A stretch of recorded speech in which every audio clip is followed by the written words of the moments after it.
Hello, everyone. How is everybody doing? Oh, hold on. Fix my chair. Hold on, I gotta fix my chair. King Tony! Hello, hello.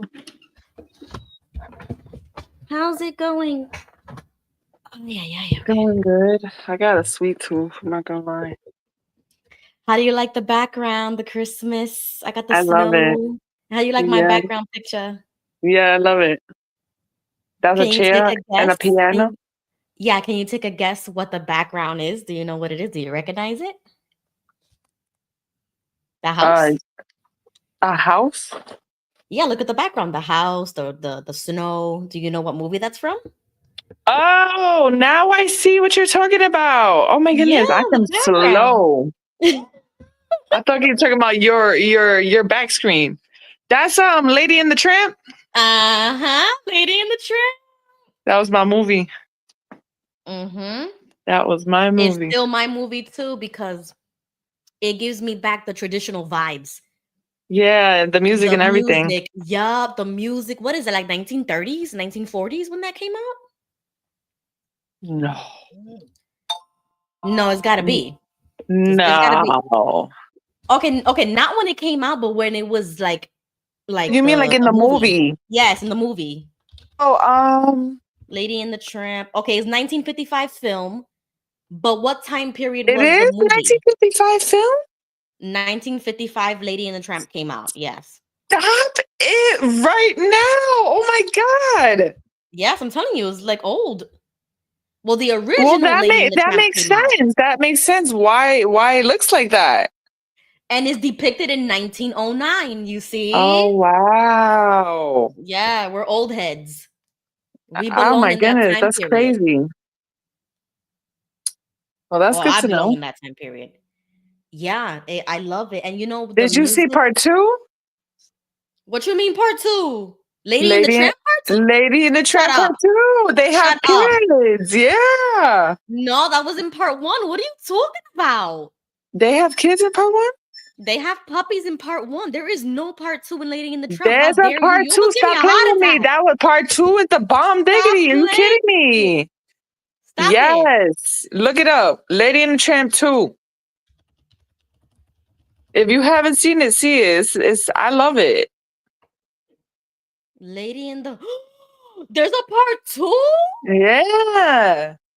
in 1911. And Okay, so don't that's like tell me 3 you don't know years. there's Bambi 2 too. There's a Bambi No, no, part no, no, no, no, 2. no. Bambi, yeah. You almost gave me a heart Okay. attack with this. What are you talking about? Yes, and it's about the kids, What? and he wants to be like his dad, and he wants to grow up No in the way. street. Yo, how can you never tell me this? How you telling me this in 2024? I thought you knew. I don't know. What you see what I gotta deal with? You Listen, learning I'm things out sorry. live? How embarrassing I did. I'm that? sorry. I'm sorry. And Lady and the Tramp was my favorite. My goodness, I Oh could cry man, you're when I gonna love watch part it. 2 then. Oh my goodness. I mean, they say the first one's always the best, but there's nothing wrong with the sequel.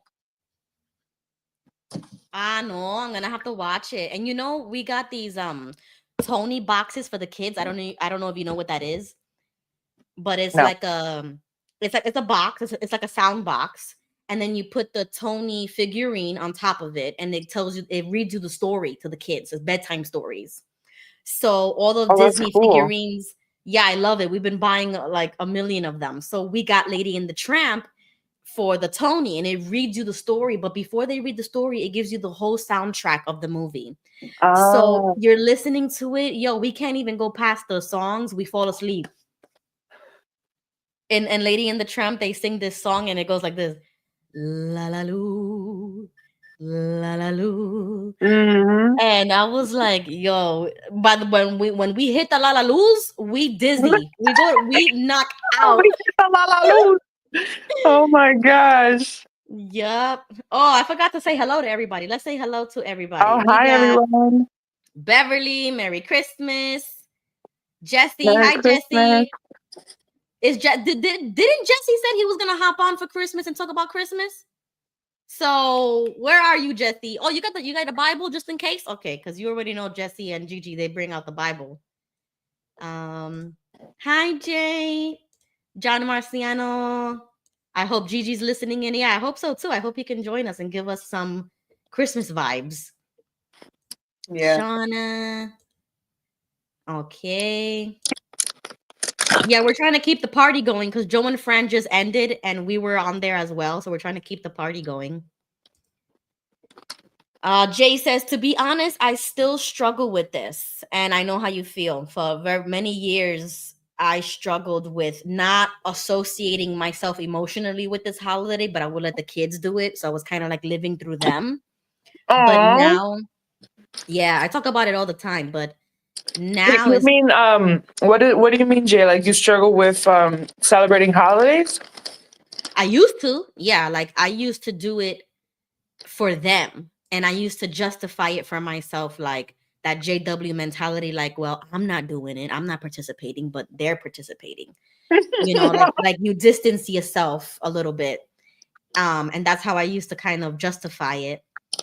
I got But my snacks. oh nice. I didn't get any. Oh, remember when I told you yesterday I went to the corner store and I got some snacks? So we still Mhm. have the chips from yesterday, but I haven't eaten it in such a long time that I don't want to start. You know, like Yeah. I'm gonna wait. JG says Merry Christmas, everyone. Jay says we need to sleep because he ain't sleeping. Then go. Go to sleep, man. Take a pill if you need to. No, I'm just kidding. No, I'm just kidding. Because we were having the same issue, and we bought those Advil PMs, and They knock you out. Yep. Mm-hmm. Yeah, Shauna says we prefer classic. And that's the type of Disney movies that I let the kids watch. I don't let them watch these new Disney movies. I don't know what happened. No. I do know what happened to Disney, but this is not the type of stream for that. So let's go back to Christmas. I let them watch those types of movies. And you know what? You know how they be joking that Die Hard is a Christmas movie? Have you heard that? Joking? What do you mean? You know, like people say, oh, you know, Die Hard is a It Christmas is. movie. And then people start fighting online that it's not a Christmas movie. It's a Christmas movie. Stop It's not a playing. Christmas movie. That's more of like a thriller, isn't it? Like action. It's action. I don't think it's Christmas movie. It's an action Christmas movie. Hello. But it was nothing about it was about Chris. Okay, we're not gonna start arguing about Die Hard right now, because this is exactly what people do on the internet. They start No. arguing You cannot take away the fact that one of the classic movies you watch around Christmas is Die Hard. Who watches that during Christmas? It has nothing to do with Christmas. It's just depicted in a Christmas party, but it has nothing to do with Christmas. Oh my God. Does it? I don't know. He was coming to his wife. They were separated, but they were still married. He comes for Christmas to see his kids, and then the whole terrorist attack happens. That's like a little 10% Christmas. Come on, people in the chat. Come on, speak up. Speak Wild up, Wolf please. says, hi, all. Mary had a little lamb. Or, I mean, Merry Christmas. You know what? Now that I think about it, is Mary had a little lamb about Mary? That's a good question. Yeah, that's a good question. That really got me right now. Stop. What are we doing? We're blowing. Yeah, let's not start. Oh, Ashwag what? Thrifty says ashwagandha Honda helps with sleep and is mild. Oh, okay. Maybe something natural. Okay. Cool. Yeah. That's good to know. And I know chamomile tea is very good. Yeah, and I got sleepy time tea too. You take a tea, that will knock you out. Mm-hmm. Shauna said it happened at Christmas. It's a Christmas movie. No, thank you, my good wife. My good wife. Right thank now. you. No. We're gonna do a poll. Let me go to YouTube. No, stop playing games. Don't disrespect Bruce Willis like that. No, free my homie. Stop it. He's a great actor. I'm not saying that. He's amazing, and it kills me that he's got Alzheimer's. Did you know he got Alzheimer's? You know he got Alzheimer's? I know. It's so bro, sad. I saw a video with him and his daughters, and I was like in tears. I was like, it just brought back memories with our aunt, like, and then grandma, and then Theo Victor. I'm like, oh man. I know, bendito. Oh, it's not lit. Can you light it? I'm doing a poll right now. Is Die Hard a Christmas movie? I need you guys to come through in the chat. Come on, y'all know. Okay, go vote. I'm gonna vote now. Where? Can I vote in my own thing? Oh, I can't vote in my own thing. Somebody voted yes. Nah, chill. I need to vote on my phone then. Can't do it on the computer. She said nah, chill. Wait, but how do you do it? Do I have to leave? Yeah, you have to. Oh, are you on your phone? Go to your laptop then. I'm going to YouTube. Everybody go do the poll right now. We're gonna see in like 5 minutes. Or maybe by the end of the Okay, I don't know how to do it. Just go on another device, go to YouTube, go to my chat. I can't do it on the other channel because I'm streaming on both channels for tonight. And there should be a poll. Do you guys see it?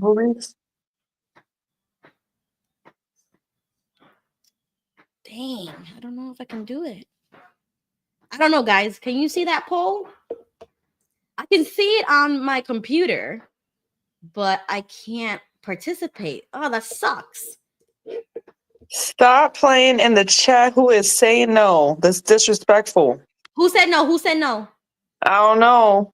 We need to bring those numbers back up. Numbers back up.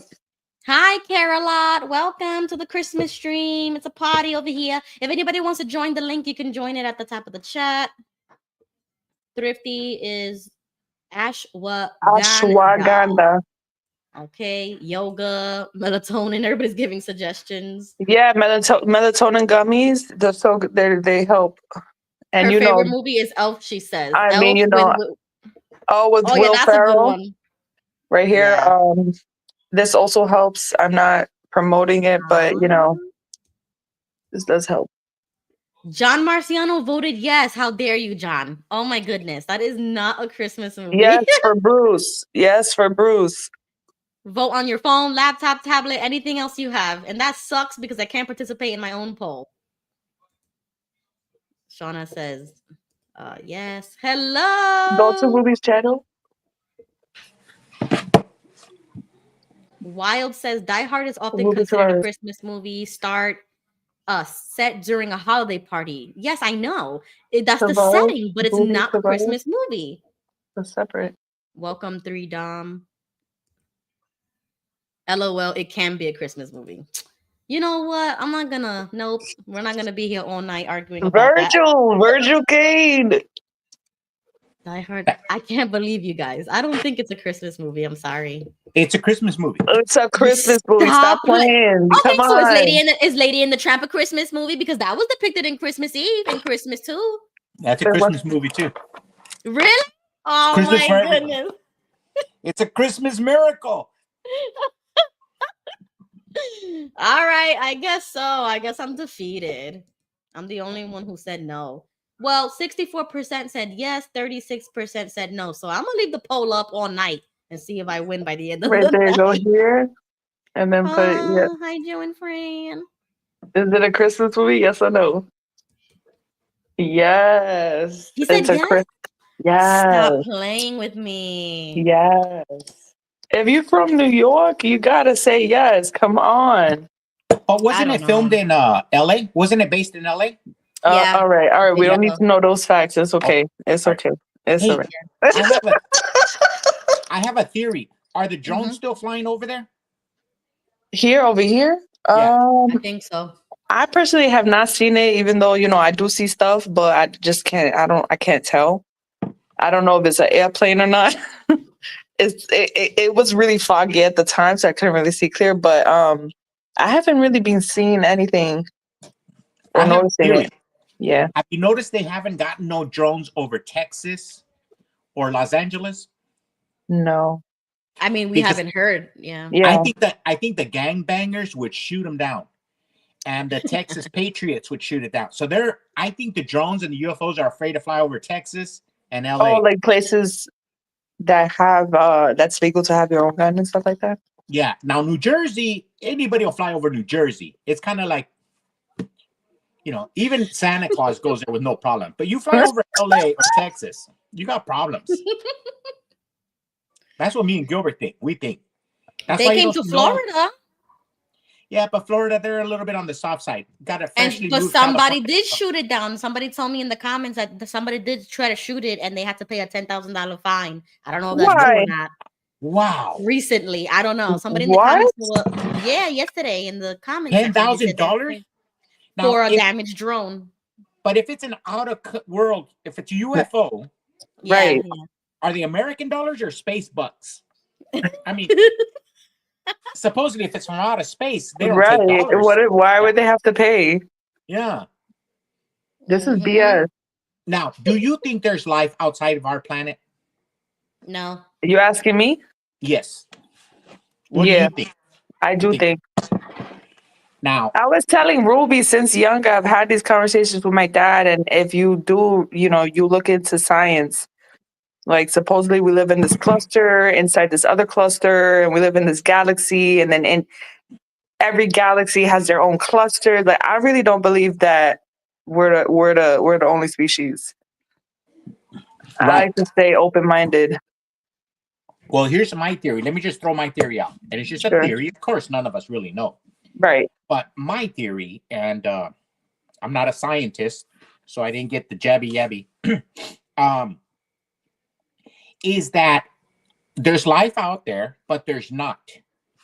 In other words, there's not an organic life like we know it, carbon-based life. Because if there was, and they came to our Earth, all we had to do is sneeze on them and they would die. They would get COVID-19. I mean, think about it. Didn't we learn anything in COVID-19? Yes. Or imagine if they come from another galaxy and they're carbon-based life form like us. Mhm. And they sneeze on us. Don't you think we'll get some wild virus and all die within a couple of weeks? Yeah. So I don't think they're allowed in our planet. I think there's rules where God doesn't allow them on our planet. Mm-hmm. Like, have you ever Yeah, stood? but I mean, how do we really know though if everything that we're sick because they want us to be sick? We're going through all this because of everything they're doing to our food, to our water, to literally everything. Right. So let's say they take that all away and we're able to heal on our own and we're able to use the earth to heal ourselves. Will we get sick if an alien was to come to our earth? I don't know, honestly. Our body's made to protect itself and to fight Yeah. viruses and things like that. But they would have a space virus that would be worse than man-made COVID. Mm-hmm. It would be like space COVID. Mm-hmm. Ain't no social distancing or mask gonna help us from that. Yeah. Yeah. There's lots of movies like that, like in those Yeah. space types of movies that the alien got out of. I forgot that movie, but like he broke out of the glass, and as soon as they would touch you or you get bit or whatever, that's it. You're dead. Done. The exposure kills you already. Yeah. There was also this space movie in the 70s. It was called Space Mex, where they came down and abducted some Mexicans accidentally. And they took them up there, and boy, they came back and dropped them off. They didn't want nothing to do with the earth for a while. We started stealing all their parts, writing on the walls, disobeying all the rules, spreading misinformation. We kind of messed up the neighborhood up there in space. They chose So- the wrong ones. We got the UFOs handled. You know, we don't need nuclear I'm weapons. weak. I'm weak. We'll take them out. Bro, they're mechanics. We started messing with their engine, the hydraulic system, everything. Rolling zigzags, messing That up is their air funny. filtration. No, it's true. I mean, think about it. If space aliens are going to come here, they got to contend with all our culture. And we got some crazy culture here. I can see why they fly over New Jersey. You know, anybody can handle New Jersey.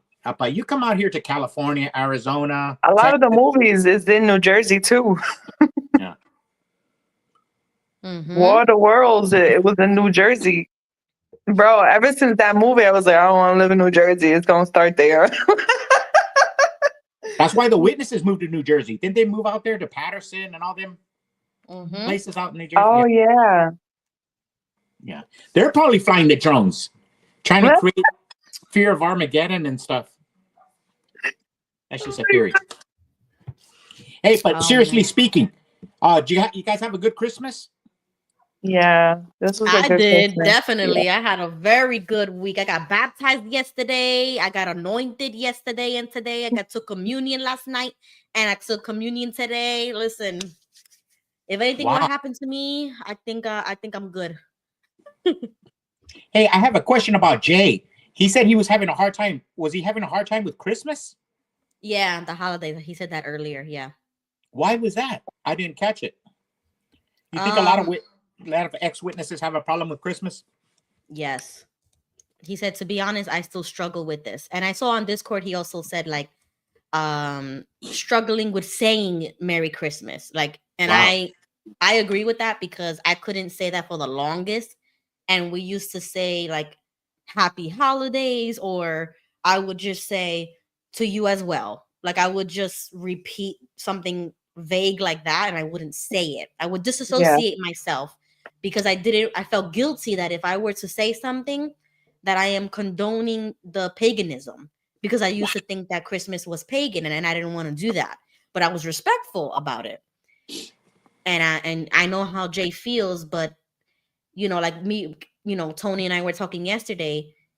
We have moved so much. We have grown so much, learned so much, researched so much that we've changed our perspective about literally everything. So now Christmas to me means something so much more than what anybody just says it like a phrase or just like a time period, or you know what I mean? Like I take it a little bit more seriously. Now, in the Orthodox church that you belong to, is it a super big holiday? Important holiday?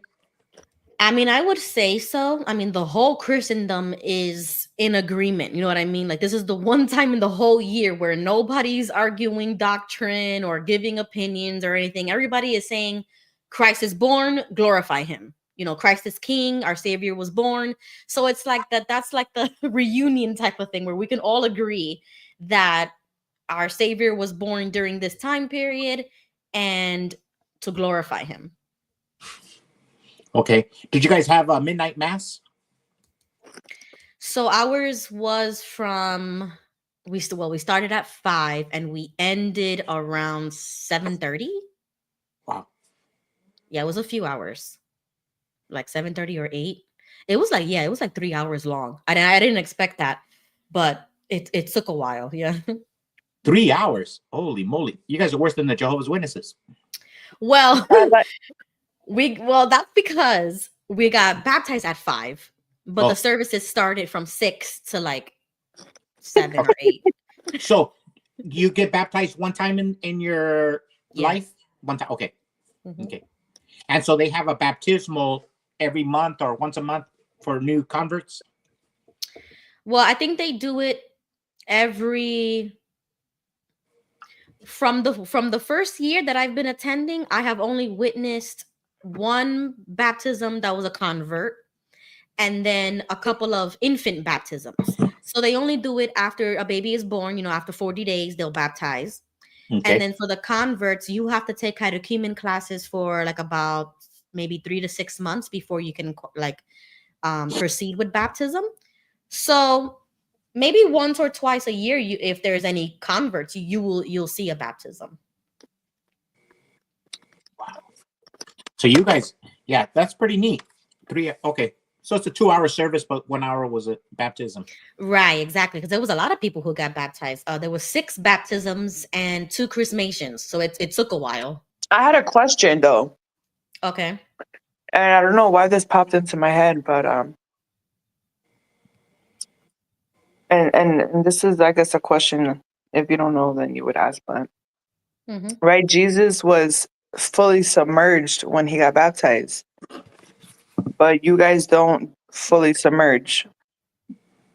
They do, and well, actually, you see, that's what the Father Harry told me. He said in one of the icons, the Orthodox icons. I don't know if I can find it, but basically, he said that Jesus was in the water, and the Jordan was like up to his knees. It was not a very deep water, and so they either poured water over him or maybe he was submerged. I don't know the specific details, but when we were getting baptized, he said there's different ways of doing it, and that's why when you get baptized, he gives you like 3 different options. You can go fully submerged, or you can go on your knees and then you can go forward, or you could be standing up and they pour the holy water over you 3 times.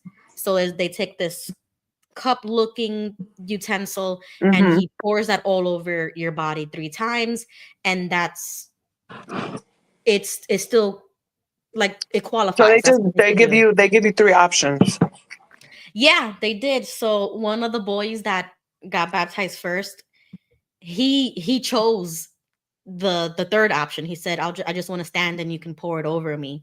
So that's what we all did. We just followed along. Oh, okay. Did you get the recipe for the holy water? No, but I do know the prayer.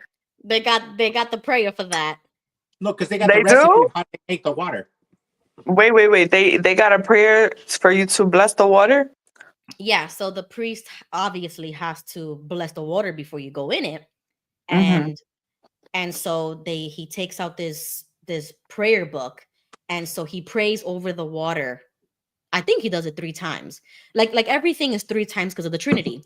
So he prays over it, and then when you go in, He said, first you bend down and you grab some water like in your hand like this, and then you stand up. And then he pours it over you. So it's like I told you before, a lot of symbolism, a lot of elements that include the Trinity. You'll see three repetition of 3 times all the time. And yeah, that's how it. Oh, and then after the baptism, he took out this oil that he said this is the oil that they would anoint king and queens with. Whoa. And so when you get anointed, and when you get your Christian name, and you do they do like this sealing. So he does another prayer, and then we do the cross and we say amen, seal, amen, seal, and we're sealing all of this as our baptism, and you get your new Christian name. And he said, you see, this is, you become princesses and princes in, I guess, like God's kingdom. Mm-hmm. And then this is the oil, and he brought out the special anointing oil for that. Wow. I think, and I love that. I love the tradition. I love like those types of elements that, because we love that. We love that. Did you get a new name? I did. So my patron saint is Saint Irene. So I'm called Irene now. Her story, if you want to read it, is really powerful. Now, is the patron saint close to your birthday? So no. That would be in the Catholic Church, huh? I mean, you can do it either way because we are Catholic, but we're Orthodox Catholic. Oh, okay. So there's 3 different ways you can pick your patron saint. It can be close to your birthday, it can be close to your real name, or it can be a patron saint that you look up to, that you can relate to, because you're going to be looking up to that saint's story as a success story in their journey with Christ, because they died in the name of, Jesus, or they were martyred, or whatever the story is. Mm-hmm. So we were out, and I was telling King Tony, I want to find a saint that either converted from a cult or paganism, because that's almost the same thing. And then that I can, or either that has children that they try to raise as Christians, because that was my, I want to look up to that. And so I was asking around the Orthodox community, and they gave me Saint Irene and Saint Barbara, and they have very similar stories of converting, and that their parents were not Christian, or maybe one parent was, one parent wasn't. I can relate to that. They converted from this paganism. I could relate to that. And what was so special about them was that they grew up very isolated. It was like a Rapunzel story. Their parents built a tower for their daughter, and they raised her very isolated from the world because they didn't want them to learn about Christianity. And so I could totally relate to that. I grew up in such a mental and emotional isolation that when I read their stories, I was like, wow, I feel so connected to this saint that I can look up to. So that's how we ended up choosing Irene or Barbara. It could have been either one of them, because they have very similar stories. And so that's how you can pick your patron saints. You got to relate to them. Santa Barbara. Mm-hmm. Yeah. So she was very popular, Santa Barbara, with the Spanish. Oh. Mm-hmm. That makes sense. Shack Composer says, God bless Ruby Quinn, aka Saint Irene. So Saint Irene. I mean, we wouldn't call ourselves Saint Irene. You just say Irene. So when you go into the church, they will approach you as Irene. You know what I'm saying? Or when you take communion, they would say Ruby Irene. So it's like a new name, middle name, or it could just be your name. So I can use it in the church services. So you would just say Irene. You know what's funny? And I'm just realizing this, but I thought about it all the time. In Spanish, to us, Santa is so common. It's so common that the secular and the religious merge. For example, San Diego, San Jose, Santa Barbara. So to us in the Spanish of the Mexicans here in the West and everything, we put Santa in everything. But when you hear it in English, Saint Barbara, it gives it like I know it's the same thing. It's the same translation. But in Spanish, it's so heavily used. It's so commonplace. Yeah. But you're talking about saints, like you said. There's a huge story behind it, like Mhm. the story of Saint Valentine. Exactly. Beautiful story. Yeah, And Saint Nicholas, which is and Saint Nicholas. how Yeah. Christmas became to be. Yeah. And we grew up thinking that that was pagan. And now that I know, it's like how disrespectful that is. Yeah. When Yeah. Saint Nicholas was a real person, he gave to the poor. And when you read his story, the very first like the gifts that he was giving was to a father with 3 daughters, because the 3 daughters didn't have like a dowry to get married.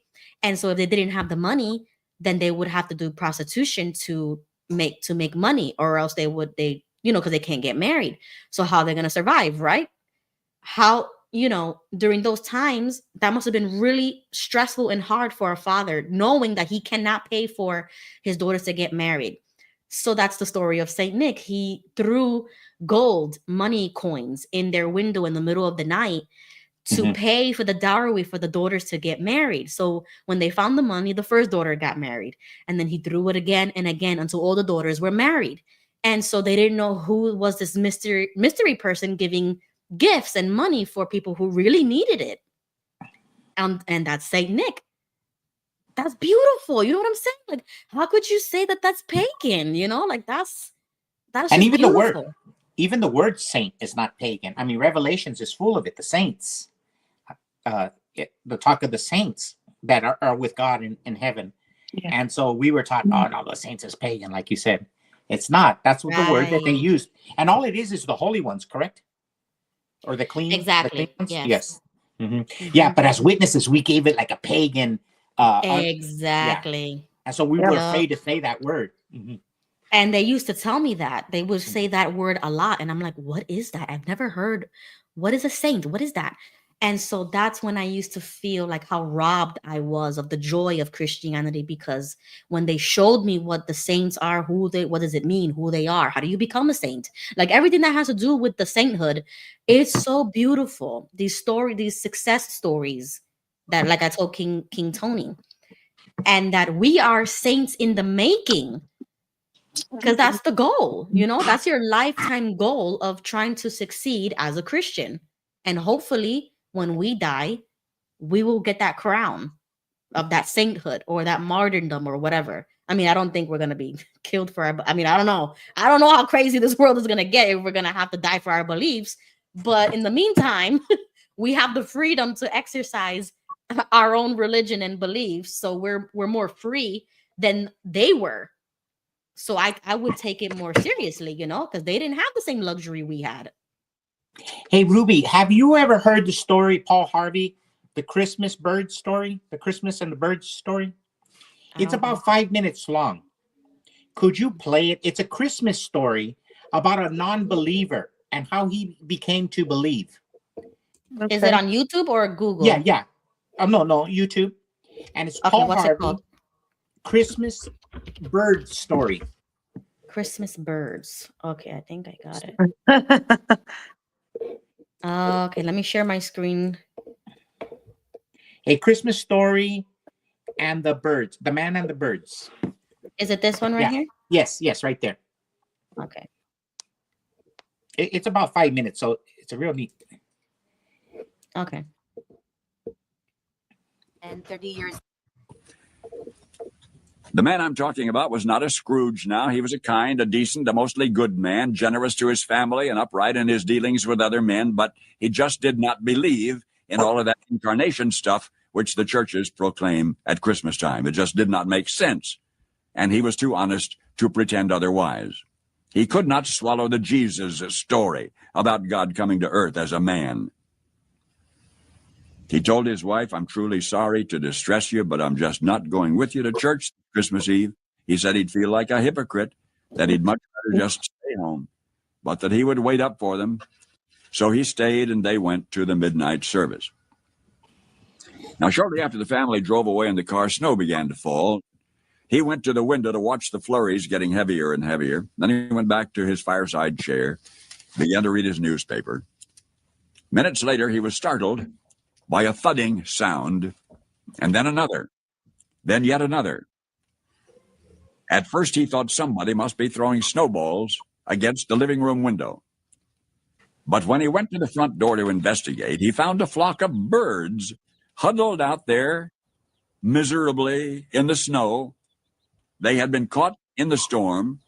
In a desperate search for shelter, they had tried to fly through his large landscape window. That was what had been making the sound. Well, he couldn't let those poor creatures just lie there and freeze. So he remembered the barn where his children stabled their pony. That would provide a warm shelter. All he would have to do is direct the birds into that shelter. Quickly, he put on a coat and galoshes, and he tramped through the deepening snow to the barn, and he opened the doors wide. And inside the barn, he turned on a light so the birds would know the way in.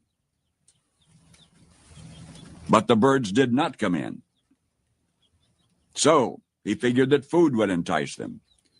He went back into the house and fetched some breadcrumbs and sprinkled those on the snow, making a trail of breadcrumbs to the yellow-lighted, wide-open doorway of the stable. But to his dismay, the birds ignored the breadcrumbs.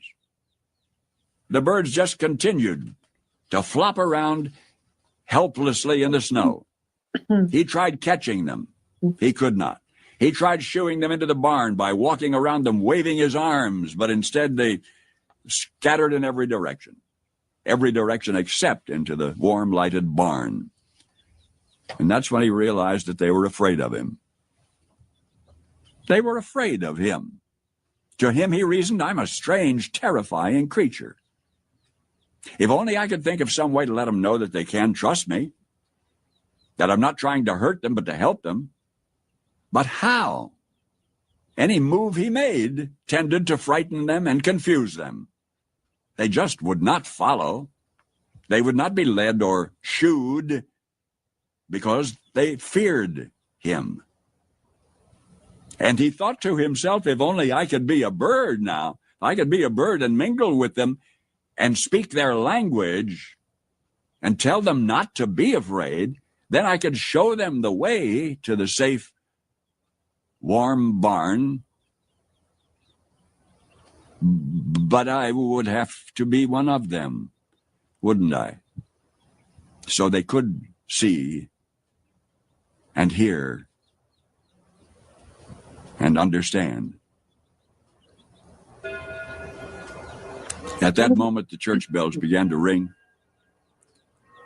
The sound reached his ears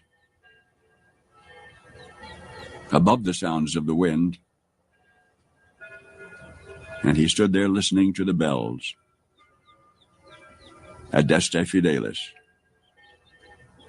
Listening to the bells, pealing the glad tidings of Christmas, and he sank to his knees in the snow. Paul Harvey, I hope for you and those you love, this will be a wonderfully Merry Christmas. Round one. What exciting benefits? That was pretty, huh? That was good. That was good. You know what? When we were kids, when we were young, radio was the king. And so, like in the 70s, we had transistor radios. I remember one of my first gifts as a kid was a transistor radio. You would put 9-volt, and you would have the earpods. They weren't called earpods back then, and you could listen to radio on the way to work, on the way to school. And man, and all the 1970s hippie marijuana smoking movie music was on, and rock and roll, or you could listen to everything. But one of the great things was Paul Harvey. He would come on, and you would have all these great radio. We don't have it no more. But Paul Harvey, so we grew up all our childhood listening to Paul Harvey, and he had a story about that. He had a story about Saint Nick, the saints, and the apostles. And that's one that everybody always remembers. So he said that person says, well, I have to be a bird because there's nothing we could do. We scare the animals away. Right. And so he reasoned in his head. Pretty neat, huh? Yeah, that makes sense. And so think about it. Story. So how would God, I mean, we would be afraid if anything came out of the outer dimension. So God had to come here in the form of a human, God with us, Jesus Christ, Emmanuel. Mhm. That is the beautiful story. Yeah. You know, a lot of people, they say that Christmas is a pagan holiday, and everything that they come up, I really believe it's true. Everything that detractors tell us is true. That Jesus wasn't born on December 25th, and everything they tell us is true. But Jesus also says, quit calling things unclean that I have cleaned. Right. I Oh. think that Christmas is for us, the mortals, to give thanks for God for the great things he did. Because Mhm. think about it. The creator of all heavens and earth, everything, all the lights, all the stars that we see, he comes down into the most poorest condition of a woman who's pregnant and is out traveling in probably the 9th month of gestation. And they don't even have a hotel room to go to, an inn. They have to go sleep in a barn where there's poo-poo and where there's animal dung and everything, and the cold. And there is where the creator of everything is born. Think about it. Let's say you're an angel. Let's say you're the angels in heaven. And your Lord, your God, is coming down and sleeping in that condition. Your own life is in jeopardy. Everybody's life was in jeopardy. And then he was born. So it's such a beautiful story. It's such an important story. Mhm. The day that Jesus was born. I know the Bible says don't celebrate. I know the Bible doesn't tell us to celebrate Christmas, but it also doesn't say don't celebrate Christmas. Don't you? Right. Yeah. So I know what they say, that Jesus wasn't born on December 25th, but it's the day we choose to remember Christ. Right. Yeah. What do you think about that? Do you think all the stuff they say about that, the pagans, that it had pagan origins, that it wasn't on December 25th? You hear that all the time, huh? Yada, Yeah. yada. Yeah. I agree with that. I was telling Ruby, do you agree with that? And she kind of said the same thing. Whether it's true or not, she enjoys the The that it tradition. brings people together, the family. Yeah. Right. You know, And the spirit. there is certain things that you can date back. You can find the true origins about Christmas, the elements, like the Christmas tree. Mhm. Where did that come from? That was a German tradition. Correct. Where do the ornaments come from? The star. The star symbolizes the star. The 3 wise men were directed to find Jesus. There's a lot of symbolism, and you can find Mhm. that. But that's why I don't like when people say the whole thing is pagan and that's why they don't celebrate it. It's almost as if they are rejecting Jesus Christ, because that's what Christmas is really, really all about. Like, forget about the tree, forget about the star, forget about the material things about Christmas, but the true origin story is about Jesus Christ. And if you reject that, then you reject Christ, in my opinion. Correct. And like the Yeah. wise men, that you brought up, the wise men, I always thought, me and Gilbert always talk about it too. If they were astrologers, like the Watchtower has us believe, I thought that they're astrologers and they're pagan and they're not wise men or kings, they're astrologers and they study the stars. Okay. Let's take that at face value. But they gave gold, frankincense, and myrrh. The Bible does say that. Mm-hmm. And Joseph and Mary took it. Don't you think God would have told Joseph and Mary, hey, don't take that, it's from pagans? Right. Yeah. So He didn't say that. evidently, it helped Joseph and Mary during those early childhood years of Jesus. Mm-hmm.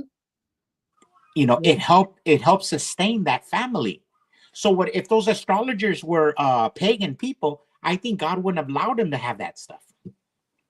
Yeah. And we were reading the book of Luke, the gospel according to Saint Luke, and we read a chapter every day until the end of December. So you see the whole life of Jesus, right? I told King Tony we were doing this, Mhm. and I was reading up to the part where Jesus is giving these parables, and exactly the bird video we just saw, Jesus gave a very similar parable right in the Bible, where the vine dresser, the owner of the vine, the vineyard, Yes. whatever it's called, he sent a servant, but they beat that servant and they sent him away. Then he sent a second servant. They beat that one, black and blue.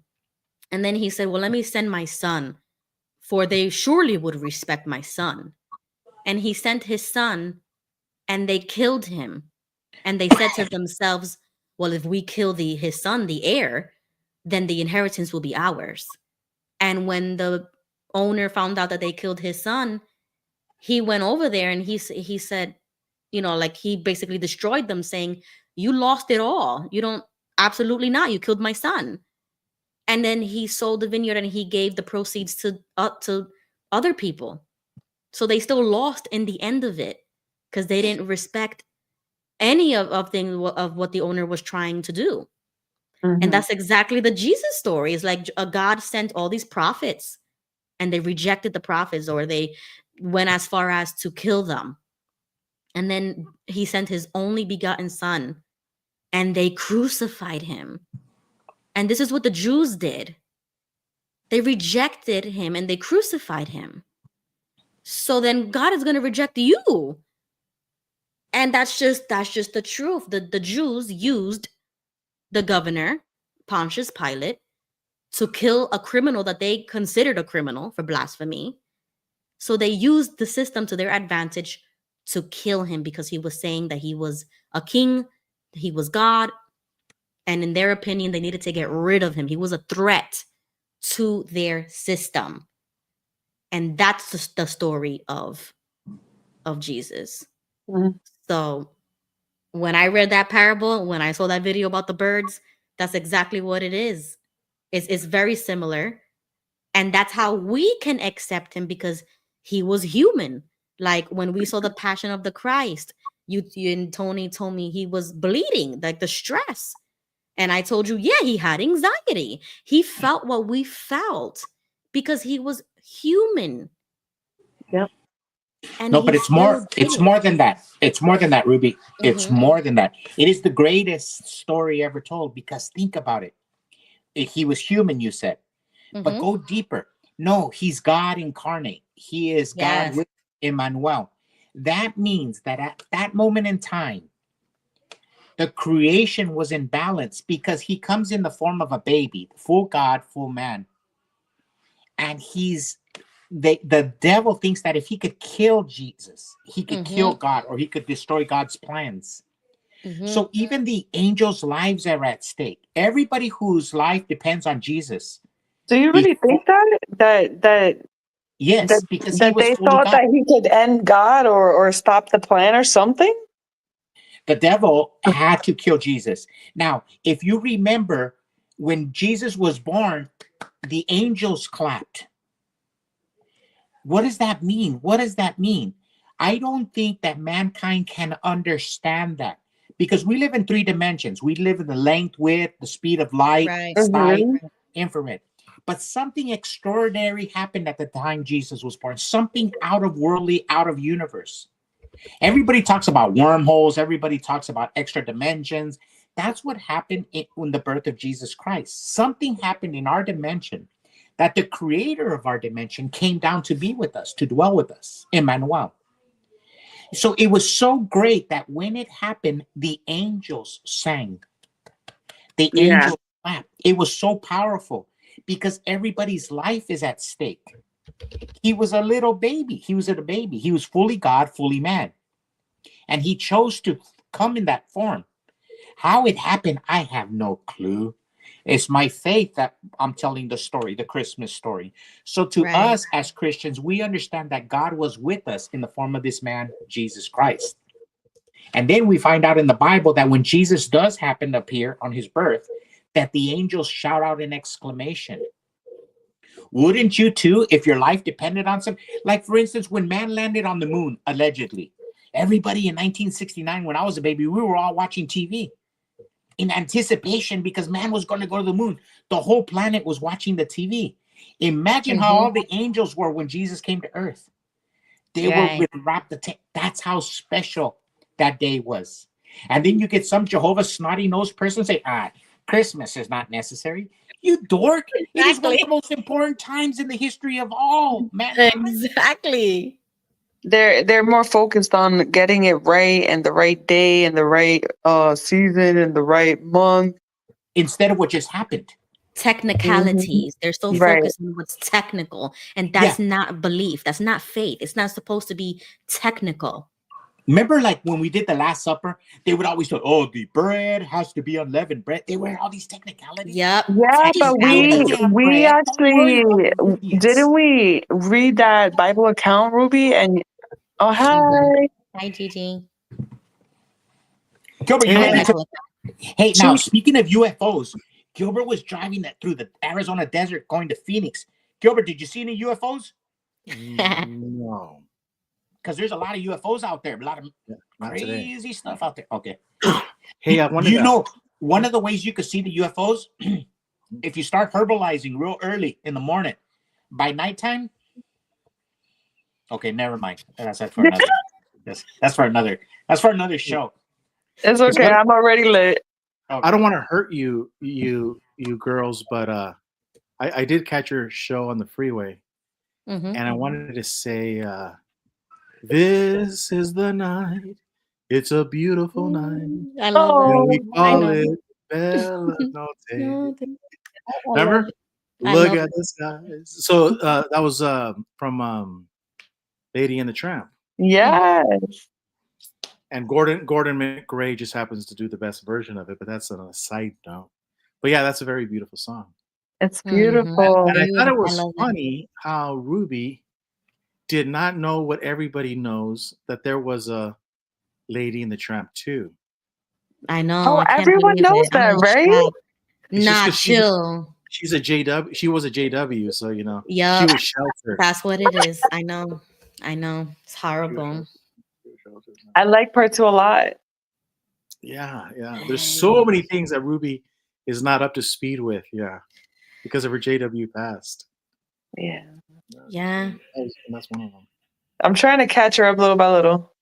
No, but that killed me because I've been watching Lady and the Tramp 1,000 times and I didn't know Yeah, that and there I'm was a like, part 2, so I what? kept Part 2 is awesome. rewatching the same thing. Yeah. And the beautiful thing about those movies is that, you know, I would say the English is better. There's something about the Yes. older movies, and it's Yeah. and for me, who, you know, I went to public school, I have to like listen carefully because the writers were very good. I got to give it to them. Mm-hmm. They're very good, and like when you watch it, there's certain movies that when you watch like 2 or 3 times, 4 times, you're like, I didn't catch that. Mm-hmm. Yeah. Because that's how good, how talented they were, you know. While us J-Dubs were wasting our time with that. Yeah. So, Yeah, I wanted to show King Tony and everybody else. This is the nativity icon. mhm. And what Jesse was talking about, the angels. So you see, they depict the angels that they Yes. actually showed up Mhm. when Jesus was born. And that's what they're depicting here. And this is why I like the icons, Mhm. because it shows Yeah. you what we're talking about, right? So even the angels were there. And like Linda James says, scripture says that the angels worshiped Jesus at the time of his birth, right? Yeah. And that his birth was a miraculous birth, like I talked about on Quinn Wright's video. I don't know if you saw that, Tony. Mhm. But that's why they believe that she's a perpetual virgin, because she didn't give birth to him through the canal. You know, it was a miraculous birth. So it kind of like just came out of her, and that he was lit, like Wait. illumined. Wait. Yes. What? Let's talk about it. So you see, this is what the Orthodox Christians believe, that the birth was miraculous, that she didn't give birth vaginally, that she was impregnated by the Holy Spirit, and she also gave birth miraculously, that Jesus came out of her, but not vaginally. And that's This why is they the call her first the time ever Virgin I've ever Mary. heard this. Yeah. Me first too. time. Me too. Tony, me too. Yeah, Me too. I've never heard that before. I don't know if Jesse talked about it, but when you see that image that you showed, when Mhm. the angels were applauding and Yeah, can you go back? Can you go back? A beautiful picture. disbelief. So what happens is, like, if you want to illustrate it like Paul Harvey, it'll be kind of like, say for example, a human being, right? Jesse and I, we talk about like ants, you know, ants or even dogs or cats. But like ants, if you were to see a whole bunch of ants, you know, it doesn't mean anything for you and I to just get our shoe and just walk all Right. over the ants and kill them. But for someone to give their son and go into the ant world, you know, you got to think about the angels in this aspect. They're over here traversing, like you guys were talking earlier. they're going through the galaxy, going to Andromeda.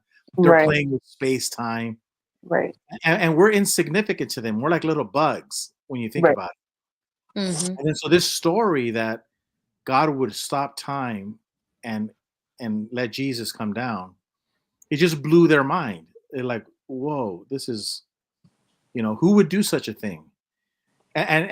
You kind of understand it, like when you look at the stars and you see how insignificant we are, Mhm. that something like that would take place. So Mhm. that's why it means, there's so many reasons why this day means so much to so many people. Yeah. And you know what? I would not, man, I'm not in the mood to argue with no Christian. Mhm. Like what you're talking about, the Arthur. I really believe Mary gave birth. I believe maybe she didn't have birth pangs, but I think she gave birth the normal mother canal. Because, like in our song, we say, round young virgin, mother and child. Mhm. I really believe Mary was a full mother, because she loved Jesus intently. I mean, Mary loved Jesus intently. She was there Yeah. when Jesus died. And only a mother will. My mother loved my brother, my older brother, mine and Gilbert's older brother.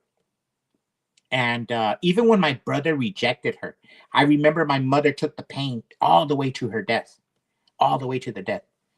And so I think that Mary had that love for Jesus Christ that comes from a mother to a son. Right. But then again, I would never argue with a Christian about it. It's just my opinion. Right. Me Yeah. neither. I mean, I that was the first time I heard it too, and I was like, okay, well, that it's almost as like that's the way that they can rationalize the virginity part, because they believe that she was a perpetual virgin, that she never, and even if she did give birth, that her virginity was intact. So that's like a small difference. Like I tell Tony all the time, Oh, I I'm got not you. I gonna, understand. right, That but doesn't make you, sense to me, though. I but mean, that's okay, because the that's whole not gonna pregnancy define. was a miracle, period. It was a miracle, yes. So Correct. whether or So, not she gave birth through the vaginal canal or not, in right. my opinion, it doesn't really matter at the end of the day. That's not gonna change your salvation, and this is not something that you should get hung up on. Mhm. Yeah, but for someone to think that it would be impure if she actually gave birth through the canal is insane. Yes, I agree. This is God. And They even if don't. she did, the Holy She Spirit was will keep her pure, is what I'm A, saying. a little It misogynistic. No, just kidding. Just a little. and Just a little. Yeah. and if you see the icon, Tony, you see the angels are at the top, right? And then you see those two people on the right hand corner with the sheep. Yeah. Wait, So that where? that is, let me zoom in right here. Oh, yes, I see. Yes. Okay, so that right there was the depiction that people actually saw the angels in the heavens when Jesus was born. And you see how he has like his hand out, he's like calming them down, like, don't be afraid. So they were there when Jesus was born. And then Yeah. on this side, you see the three wise men on the horses. Yeah. So it also depicts the wise men, right? And then we're So gonna I scroll always down. get confused with the wise men and the men that went to actually, or are they the same men? Yes. Yeah, I think we talked about that in the last stream. I'm It's the so same. confused still. Go back to It's the picture. okay. Go back Yeah. to the picture. Look, when you give birth to a baby and you're at the hospital, Mm-hmm. look at the shepherd and the sheep. What is right there on the sheep that they're not painting in the? But if you were out in the in the pastures, what would be on the grass laying right there? Poo poo. It would be poo poo would be sitting there. The most Oh, unclean conditions. And look at where that guy with the flute, the shepherd. These are men who were not clean. They were not physically clean. When you right. have a baby today, how is the hospital room? Oh, I mean, Sterilely clean, yeah. Yeah. sterile condition. So there had to be angels present, because imagine now he's born in a stable. Can you imagine how many COVID-19s were there and how many bacteria? Right. Think about it. So this Yeah. is what I'm saying about the angels being so tenuous. You have a baby who is the most defenseless. So he needed to have a mom, and he needed to be best breastfed to get the antibodies. He was a full human being. He had to be. Is the only way we could be ransomly saved. He had to be fully human. He had to have a mom who would have antibodies so he could be a full human being.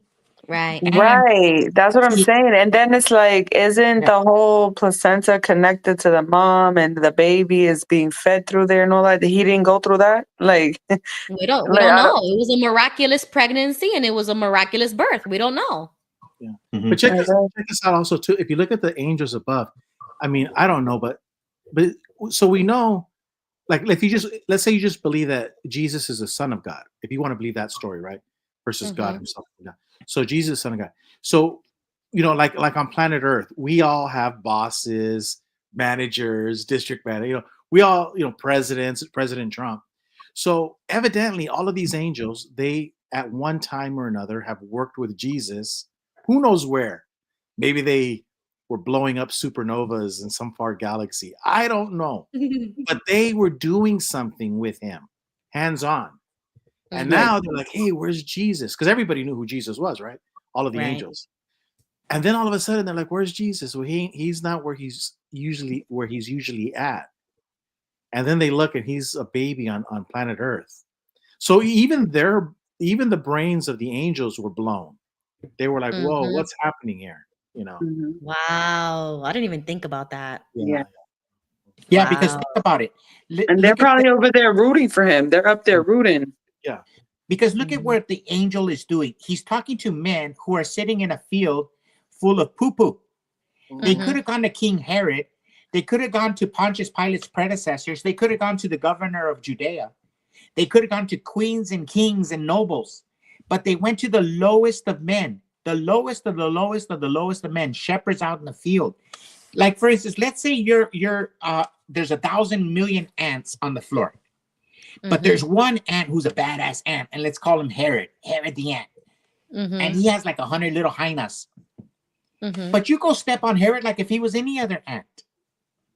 They're they're all insignificant. So he gets to see how the angels see us. Right. You know, you could be P. Diddy, you could be Jay-Z, and all, but to God, we all look alike. Right. Even Donald Trump looks like just anybody else. Right. Everybody looks as the humans. So that's what I see when the angel goes to the shepherds, to the angels. All us humans are the same. We're really nobody special. We're all the same. You know, we're all children of God. Yeah. You know, they see the same. Yes. Yeah, so there's so many angles to this. I mean, there's so many angles too. I'm glad we're doing this now because I don't know if I told you this, Tony, but that's another reason why the Orthodox Christians believe that the head covering for women is out of respect even for the angels. Because when they saw that through a woman, God was born, they fear us as women, especially the female gender. Because it was our body, our anatomy that gave birth to God. So when we wear our head covering, it's also out of respect for the angels because the angels fear us. And I thought that was so powerful. Like the modesty Can we is, see that picture again? yeah. Uh-huh. And that's why they wear the head coverings. And that's why I love all of this. Now I wish Jimmy Bell were here because I have a question for him. With the sheep, you know, the people with the sheep, the sheep herders, one of them has a brown hat. Oh No. If we could get Jimmy Bell here, that I would don't think there are no brown hats. I think he was a conspiracy theorist because I think that should have been an aluminum hat. Aluminum Let me get one. but they didn't have aluminum back then. Yeah. So they used Mediterranean mahogany. That's what it looks like to me. Okay. Scrolling down here. Oh, and if you didn't already notice, you see. What was that? Is there more at the bottom? At the bottom? Yeah. I'm getting there. But before we move on to the bottom of the icon, you see the cave, Tony. So the Orthodox Christians believe that Jesus was born in a cave, and that's a traditional story that they have because the shepherds used to put all the animals in a cave. That's where they used to be their sleep and eat and stuff like that. Because So that was like the manger story and all of that. They Yeah. believed that was in a cave with, and you see the animals inside, because that's where the Yeah. animals slept. They would sleep in caves. Okay, so that's why you see the cave here. Scrolling, I didn't know that either. yeah, that's tradition. That's tradition. It's not So something then we where can does the prove, manger obviously. come from? Well, the manger is inside there because that's where the animals used to sleep. So that's just tradition. It's not something we can prove. Oh. Okay, so scrolling down at the bottom here, it shows okay, so you see on the very far left right here. Let me Yeah. zoom in. Okay, so we'll talk about these two for a minute. So right there, that is Saint Joseph. So that's Joseph, and he's sitting outside of the cave, and you see him. He's looking down, and he has his hand on his head like this, like he's wondering, he's pondering something. And that's the wise man that's in front of him. And so that is depicting that the wise man is Satan trying to cast doubt into Joseph, because Joseph was having doubts about how people were going to react, that she gave birth, that they weren't really married, or like all the objections that people would have about the whole reason why Jesus was there. And so that's the depiction of that. I thought that was interesting. They depicted Satan as a wise man. And he actually, Father Harry said that in the services. He said Satan is a wise man, but he uses it to deceive. He's a trickster. So yeah, we shouldn't like underestimate him. He is a wise man. Okay, and then we move over to the other side, and these are the what you call them? Not a doula, but like a midwife. Those were like the women who clean the baby, and they take care of that. They wrap him up in swaddling clothes and stuff like that. So that's depicting Jesus right there as a baby, and they're washing him. And that was like his first, like his first cleaning, first, cleansing and stuff like that. Why does Joseph have the light around his head? Because he's a saint. So all saints have that halo in the back of their on their heads. Like an aura. Yeah. But who's that holding Jesus then? The midwife. The one that I just said it, the ones that clean the babies after they're born. Oh, they're both midwives? Yeah, so those were like handmaidens, I think they called them. Handmaidens that would the baby.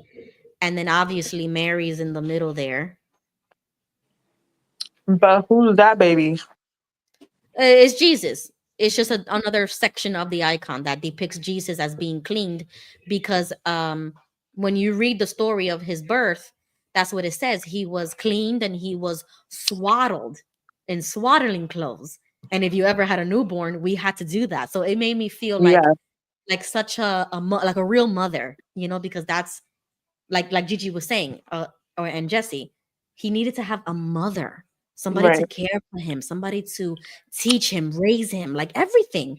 And that's what we are. Like being a mother is such a honor, like a blessing. It's a reward, yeah. Yes, it's a reward. Something happened this week in the United States that goes against orthodoxy religion. Did you see the Orthodox news? Did you see the news on the brother of Jesus, his bones coming to the United States, the box? Not in what? No. Yeah. Watch. Go to the news. Just do Jesus's brother. Hi, Ricky, Eric. Okay, Jesus's brother. Yeah, the box that was believed to hold the bones of Jesus' brother, Saint James. Jesus's brother. Saint James. Saint. James. Yeah, it was in the news. It was all over the news this week. The box that held the bones of Jesus' brother. Okay, Google says a 2000. Hold on, let me. Hold on. A 2,000-year-old limestone ossuary believed to have contained the remains of James, the brother of Jesus, has been unveiled in the United States. The ancient bone box carries the inscription James, son of Joseph, brother of Jesus, in ancient Aramaic. Yeah, so Stop. this is what deviates us from orthodoxy. We Christians, a lot of us Christians who are not Orthodox or Catholic, we believe that Mary had other children, Joseph and Mary. And so this is an archaeological find that was in the news this week. And naturally, the geographers and the archaeologists, they're going to have a argue over it. But this is our belief that Mary did have vaginal birth. That she was a virgin during the immaculate conception of Jesus Christ, but after that she had other children. But is this James, the apostle? No, James the disciple. He was not James the apostle. Saint James, the letter to James at the end of the Bible before Revelations. Wait. So James was not one of the apostles? No, James was one of the apostles, but not this James. Oh, there's two different James. The Yes. half brother of Jesus, James. Son of Mary and Joseph. Damn, I would be butthurt if we know Jesus that didn't choose me to be a part of the apostles. But we No, know James was because the half brother he- because Joseph had kids before. We believe in our tradition is, as Christians, that after the resurrection, Jesus goes and presents himself to his brother James and maybe Jude. But then James embraces Christianity after the ascension. And he becomes the leader of the Jerusalem congregation. He becomes a pillar, even though he's not one of the 12 apostles. He's not one of the 12 original apostles, but he becomes the center of Christian worship in Jerusalem after the ascension of Jesus Christ. Yeah. He becomes a rock. Interesting. Yeah. Okay, look, so I got the King James Bible, and I'm going to read the introduction. It says, author, James, the son of Mary and Joseph, and the half-brother of Jesus. Background. James does not become a believer until after the resurrection of the Lord Jesus. He later becomes the leader of the church in Jerusalem, presides at the Jerusalem Council, and is among those awaiting the Holy Spirit on the day of Pentecost. These teachings of James can be likened to the book of Proverbs and to the teachings of Jesus, especially to his Sermon on the Mount. The emphasis of James's letter is to stress the importance of good works in the life of every believer. So you see, as like Jesse said, Orthodox Christians and Catholics, Orthodox, or I'll just say Orthodox, they don't believe that Mary ever had children after Jesus, that she was a perpetual virgin. So the half brother of Jesus, we believe, were Joseph's kids, not Mary's. Yes.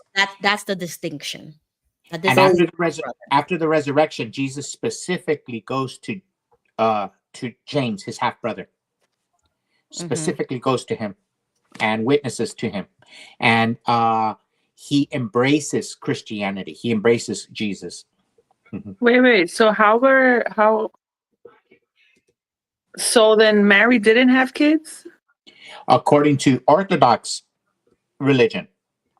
Orthodox Christian. So according to Orthodoxy tradition, Mary is a perpetual virgin. She never got married. She never had intercourse. She never had any other children. She's a perpetual, holy, pure virgin till the day she died.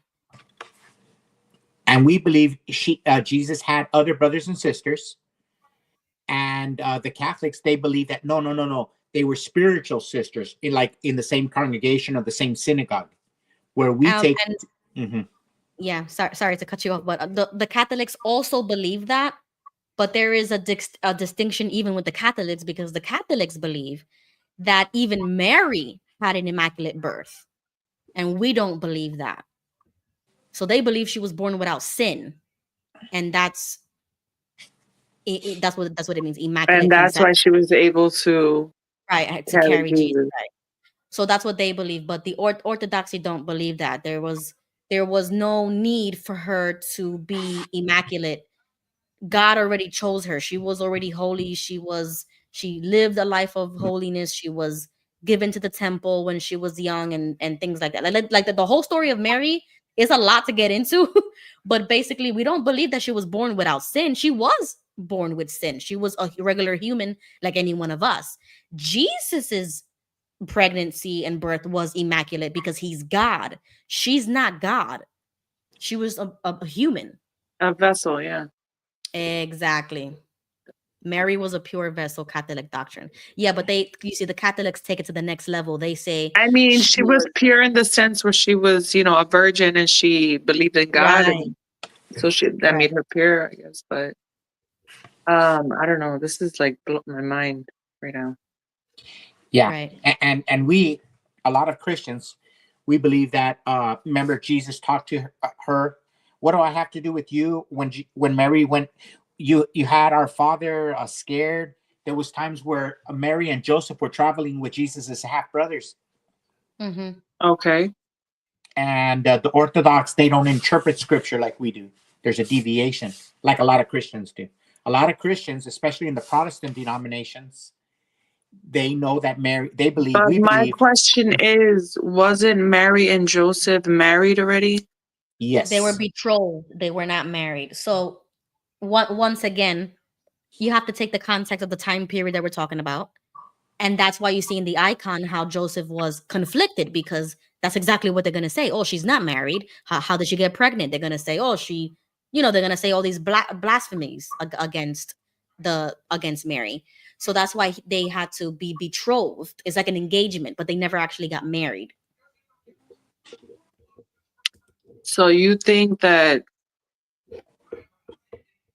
I don't know, that doesn't sound right to me. Like you have to be married in order to have a kid. So like, how is Jesus born without, like, he's born out of wedlock? Well, that's why they got betrothed when the angel came to them But and said, you will give birth to a son. So before she was even, when the Holy Spirit put the seed inside of her, that's when they got betrothed. And that's why the angel told Joseph, you need to do this, because he wasn't going to do it. He almost didn't do it, thinking like, oh, she probably got pregnant by somebody else. Those doubts were coming up. That's why they depict that right, in so the that icon. was the whole point. So then they got married. No, Well, he it says took her. betrothed. He took her to her home, and that was the act of. It wasn't a formal wedding like you would go to a wedding, but he took her to the home, and so everybody in the community knew that that was his wife. But yeah, they didn't. So, They did Right. not but have a he formal. was still married in the eyes of God, is what I'm saying. Yes, but he didn't have And at relations the with end of her. the day, you don't need to have a ceremony as long as God understands that you're together and you're married, husband and wife. That's it. That's a whole business scam that we have now. I don't believe you have to. I'm not even gonna get into it, but the point is, back in the day, like, people just, hey, let's get married, and they had a ceremony and that's it. But there was no documents or. But there was. Well, But there right. wasn't. There was both. Right. Exactly. Yeah, The but act it's of a not a man taking the woman. necessity. Yeah. Especially if God is coming to you and saying you have to marry her. Like, she's not lying to you. Like, why would he not marry her? That doesn't Right. make sense to me. But like, let's take it right there in the Gospels. So you had the marriage of Mary and Joseph being like we would know today as a common law marriage. Mm-hmm. And then Right. you had the marriage at Cana where Jesus made wine out of water. Yep. That was a Right. formal wedding. So there was both. There's at that different time. types, yeah. Mhm. Right. But I'm just saying, for them, for someone to say that he was not married, they were not married, that's crazy, because Jesus cannot be born out of wedlock. Well, so this is the homework I'm gonna give you. Look up the original translations of those scriptures when they say that Joseph was told by an angel to engage himself with Mary to save her reputation, because that's what it really Right. was about. It never actually says that they got married like the way we know what marriage is.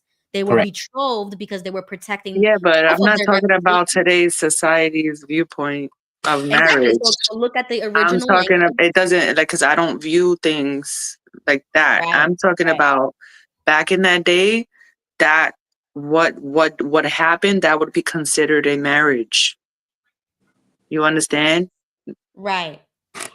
So And for someone to say that they were not married when Jesus was born is crazy. That's blasphemy. correct. And not only that, not just any marriage. There was divine intervention, and maybe Right. it was fate and destiny because they were both of the lineage of the Adam and Eve and Noah. And so, they had historical records, Mary and Joseph, in the temple of their lineage. It was a perfect marriage. Mhm. Jesus was the perfect son of David. And so it was a special marriage. Now they didn't have exchange of And wedding rings. then, but then it's not even that. They're not just saying that. They're saying that he had kids with another woman. Yes. How is that gonna make Mary look? That does not look right at all. That's No. crazy. Joseph had kids in a previous marriage. Those kids were already adults. He was a widow. Joseph was a widow. Okay, this is news to me. Wait, who says that? The Orthodox religion This chooses that? is news to me. Yeah, I never Yeah. heard that. I have never heard that before. Yeah. Right. That was never mentioned. And if that's the case, then why was he so concerned about how she got married and all that? Like, I don't get it.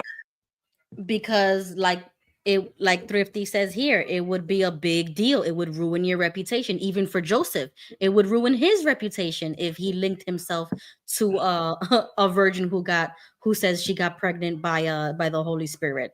That would look. Yeah, but they knew each other.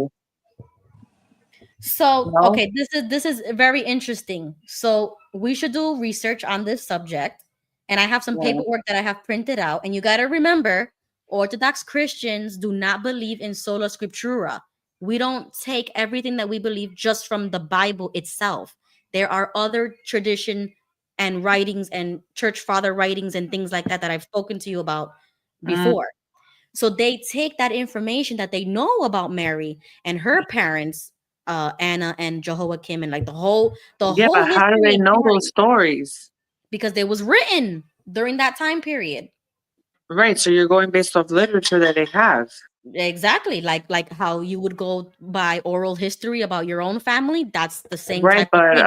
It and was who are history. these people's writing? Who's writing these things? Those disciples. There Can was a you lot print? of people. Can you pull up Matthew 13:55? Matthew 13. Now this is King James. I don't know if it shows up in your Orthodox Bible. Oh, where's my Matthew 13. Hold on, let me go get my Orthodox Bible. Hold on. Matthew 13:55. Where's my mouse? Okay, I'll be right back. Yeah, Matthew 13:55. I'm gonna look it up here. Matthew 13, verse 55. I'm gonna look it up on the Matthew 23. Matthew chapter 13.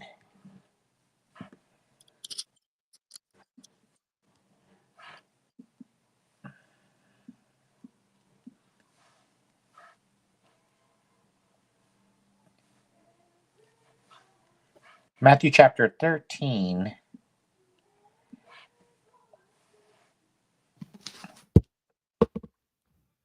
Matthew chapter 13 and verse 55, way down there. Verse 55? Verse 55, it says, Is not this the carpenter's son? Is not his mother called Mary, and his brethren James and Joseph and Simon and Judas?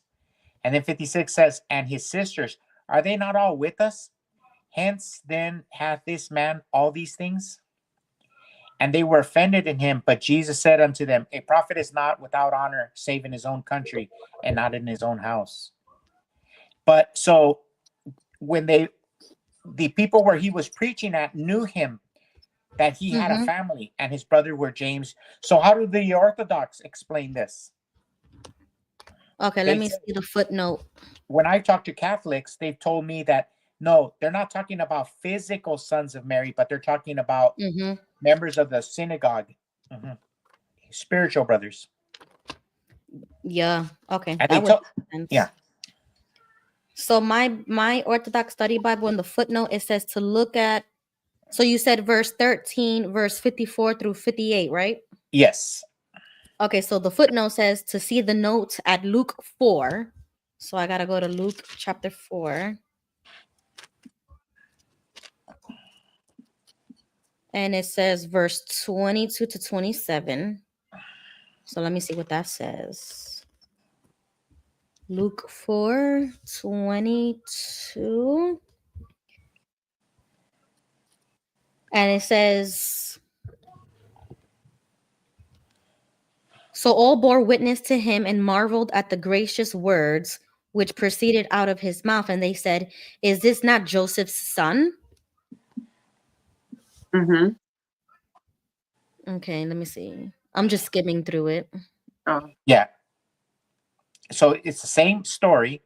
Yeah, okay. So the footnote here says, I mean, is he not basically saying Jesus is Joseph's son? Yes, Right. but it doesn't enumerate the brothers and sisters that Matthew does. So evidently, Matthew and Luke, Matthew talks about his brothers, but Luke doesn't. Luke just says his son. Right. mm-hmm. That's Okay, so but this interesting. footnote, this footnote doesn't really tell me anything. No, because in chapter 22, it's just singular that Joseph had one son. Isn't this Joseph's son? Mm-hmm. Right. But not in Matthew. Matthew names everybody, all the boys, 4 brothers and sisters. Doesn't give sisters' name, but it shows that he had a plurality of. Yeah. Right. Okay, very interesting. I'm gonna do more when I have time to look into that. I'm gonna come back to that subject. Yeah. But you know what? Since we're all Jehovah's Witnesses, we know that at the end of the day, we're not going to convert nobody. I mean, you have to respect the Orthodox belief, you have to respect the Catholic belief, and you have to respect the Protestant belief, because we both read the same scripture and have 2 different meanings. I don't think it's good fighting over it. Like we Protestants, Right. people from the Protestant faith. Right. It's like potato, tomato, tomato. Yes, it's the same thing. And I that's crazy, because the other day I was thinking, what if Jesus is looking at all of us and like he just laughs, but like with happiness, because he's like, you guys don't understand that the point is to have faith, period. It doesn't matter about the many technicalities, but the fact that you have faith that I existed and I came to make a change, and that's what is important. And we're all probably like gonna be saved and move on. Right. Yeah. Exactly. Yeah. I think Because Rudy said honestly, earlier. like, and when we read the account where Jesus died and was resurrected and came back to Mary, Mm-hmm. he literally said, "Bless those who believe, but that they don't have the evidence." Basically, they did not see for themselves with their own he told eyes. that to Thomas. He told that to Thomas because Thomas said, I'm not going to believe it until I see it. And then Right. he showed himself to them and he's like, you were able to see it. How much more it is for the people who won't be able to see So, it. but that's the point. And because we have not seen it with our own eyes, we are left to think and have faith. And that's basically the best we can do at this point. And that's why I said what I said with Joe and Fran. It's like, we're not here to start proving points or technicalities or trying to convince people, because that's not what Jesus said. He said, your faith has made you well. Like literally, he was repeating the same thing. It was by your faith alone that people were resurrected, that the woman stopped bleeding when she touched him. And those people didn't get baptized. The point wasn't baptism. The point was having faith, and that's all they needed. Mm-hmm. So that's what makes me feel like, wow, I need to just work. I just need to work on that. I just need to work on having faith, because it's not as easy as it sounds to just believe in something and to have faith in it. It's so much more deeper than just saying, I believe, because even the demons believe. Like we've always heard that, right? Even Satan believes, even the demons believe. Yeah. So it's way more deeper than just that. Let me tell you a story. One time, probably about 2015, 2016, Gilbert was in Tucson, Arizona. They had the district convention, and he was doing a video report, a video on, he was doing apostasy outside of the convention. And he was making fun of all the Jehovah's Witnesses walking in. And he was doing a YouTube video, and he was live streaming out there. And he walked around the corner and turned off the camera. And in the camera, you could see this big, heavy-set guy coming right behind him, like trolling Gilbert. And Gilbert turned it off, and then he turned the camera back on. He goes, "Hey, I just got confronted by a Jehovah's Witness." So he probably wasn't a Jehovah's Witness, and he wanted to fight Gilbert, but Gilbert didn't film it. He had already turned it off, and then the guy confronted Gilbert, and Gilbert wasn't able to capture it, but he went on right away. And then there was this guy, Nigel. He was an apostate too, and he harassed Gilbert for about 2 to 3 months. I remember. And he harassed Gilbert. That Gilbert was a liar. That Gilbert was a liar. That he was a fake. He was a. He was on it because Gilbert lied about how this guy was Gilbert. My brother Gilbert. Gigi. Oh, His that's name his is name, Gilbert. I didn't know that. Yeah, that's his Yeah. name. So okay, so someone was harassing Gilbert. Yeah, an apostate like us. Gigi. Why? Yeah. Why? Because that Gilbert was lying. That he was. He had no proof that this guy had attacked him.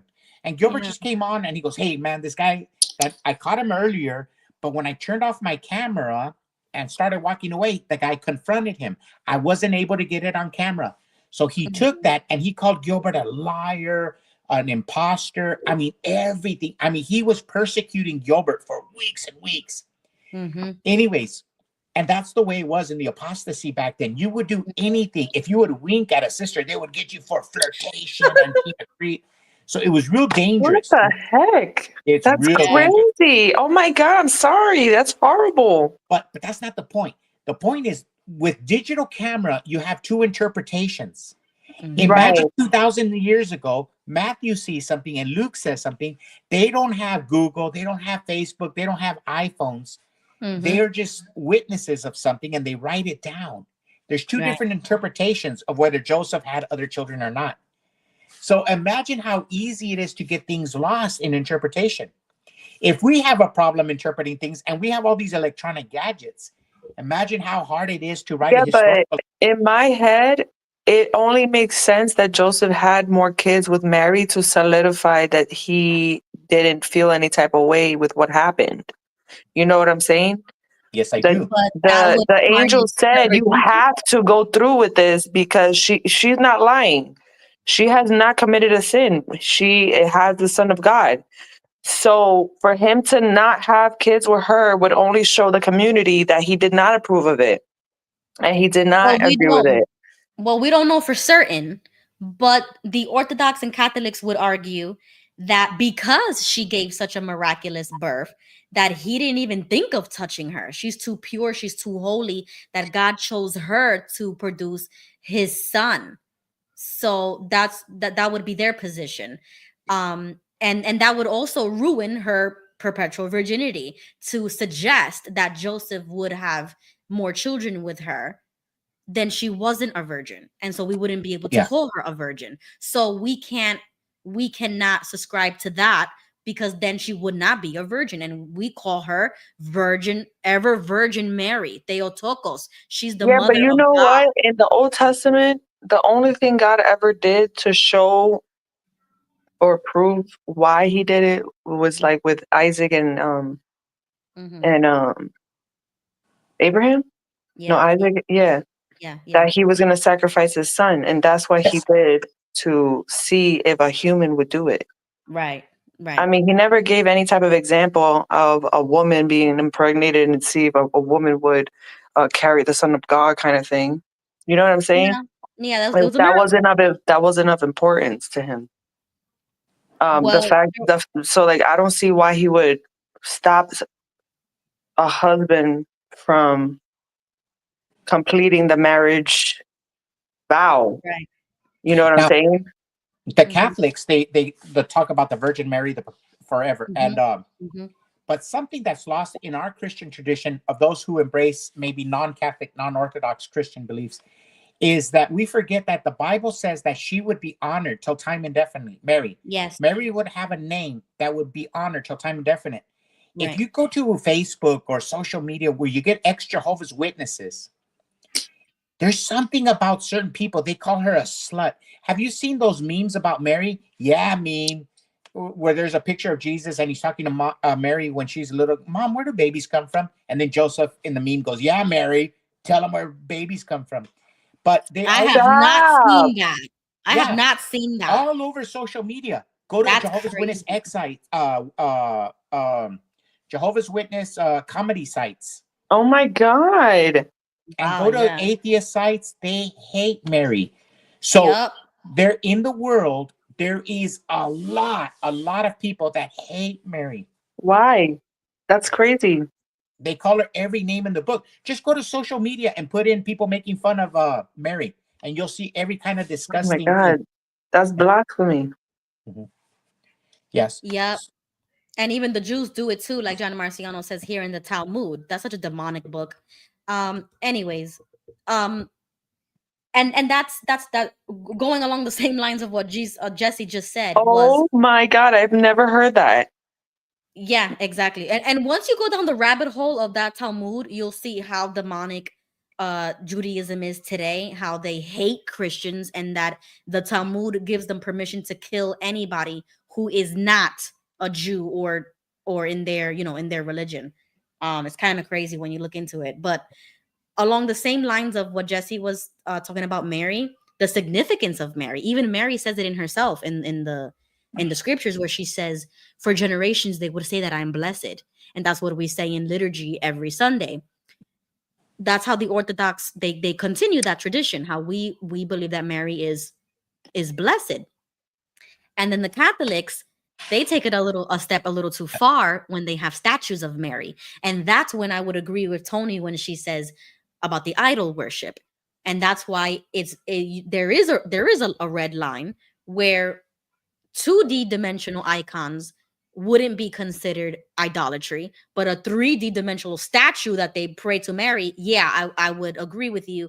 I would not do that with a statue of Mary. So you see what I'm saying is like the Catholics are very similar to orthodoxy, but ever since the schism, they have taken things a little too far, like I told you before, because whatever the Pope says goes. And if the Pope says that that's fine, then millions of Catholics will do it. And I don't agree with that. So even though it's very similar, people can take it too far. And so that's why I'm just respectfully How do learning. you feel about it? Jesse, what's Sorry. that? Well, look at go to Google and just put Mary memes. Mary memes. Let's see. Like memes. Yeah. Well, Ruby was also explaining the difference between venerating and worshiping. Yes, that's a very good which point. To me is the same thing. Yeah. But the way she was explaining it, I could understand the difference or in how you would use it differently. Right, because there is a difference, and that's why context matters. That's what I was telling you. The context in which you are venerating can easily fall into idolatry because Catholics do it. Watch, read that one. Read that one Yeah. where Jesus is in the little blue. What is? Yeah, watch. this one. That's crazy. I've never seen something like that. Let me That see. is insane. It says, "Mom, where do Hold on, babies come let me from?" blow it up. It says, "Mom, where do babies come from?" Yeah, Mary, where do babies come from? Yeah, that's crazy. But that's one of the clean ones. I mean, they attacked her. But the Bible states real clearly, as Christians, we believe that Mary's name should be honored among all women for time indefinite. But we don't worship Mary. And that's where we separate from our Catholic brothers. Now, they say they venerate, but they sound like a Jehovah's Witness to me when they say that. Because to me, venerate is like worship. Mm-hmm. But here's the thing. I don't think I win anything. It's just if my Catholic brothers are worshiping Mary or venerating Mary, I just won't join them. But I'll shut my mouth and just stand in the corner and bow my head. Yeah. But we don't worship Mary either. Yeah. So you see, that's what I'm telling you. Some Catholics can take it too far, or you will find the Catholic that would also agree with us that they don't worship Mary. You know what I'm saying? So Mhm. you really have to you have to know that line. You know what I'm saying? You have to understand the context of where what is worship versus veneration Or versus interceding, or interceding. intercessions. Right, Mhm. exactly. It's not Now, that you're praying to a person other than God. No, you're asking for them to intercede on your behalf to God because they're already in heaven and we believe that they're alive and that they can intercede for Yeah, us. but my thing is, Jesus never said to do that. Like Jesus exactly. said to pray straight to God. He never said to pray to through someone. The only one we pray through is Jesus. He's our intercessor. So why would we look to someone Mhm. else for that? That's just my personal understanding. He specifically said it is through me you And will you will pray to God. So Mhm. And I we don't know. do. since we come from a Jehovah's Witness background, we have to go through the governing body. So we don't ever Right. want to go through nobody again. I'd rather go through No. Jesus. And so I'm with King Tony on that. I agree 100% with what she said, because we already suffered through the governing body. We already did that. We're not going to go back.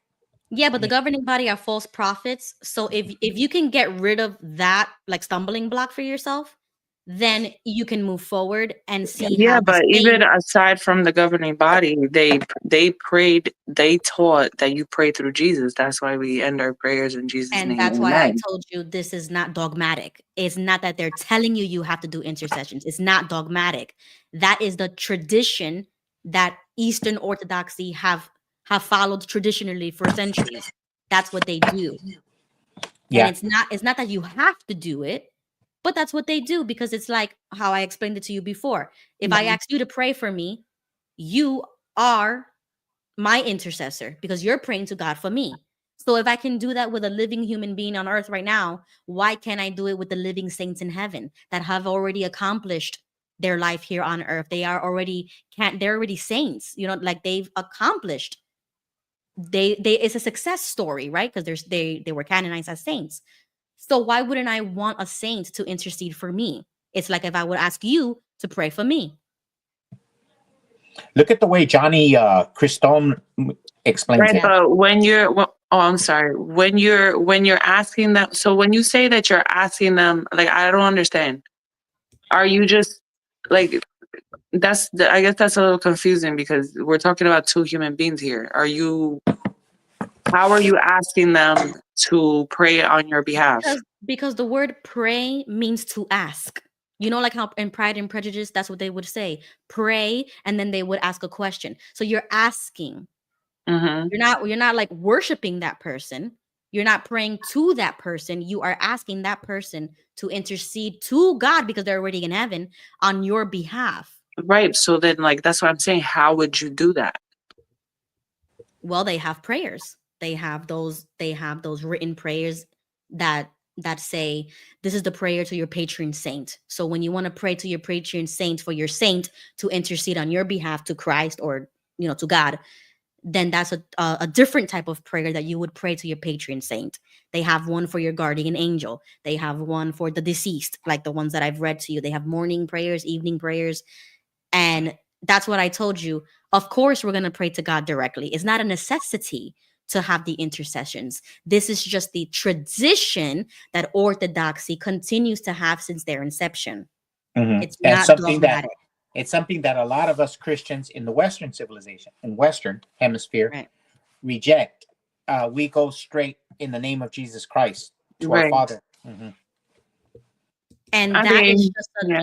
but you see, that's how the West has handled it because we don't have the culture and traditions of over there. Like I told you, King Tony, we're Americans, and even worse, we were JWs.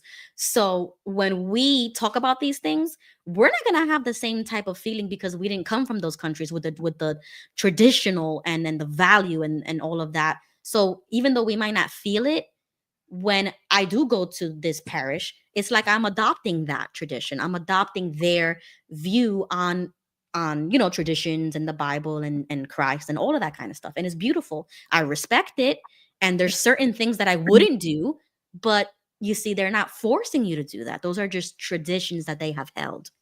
And you know what? We are different. We are different than the Yeah.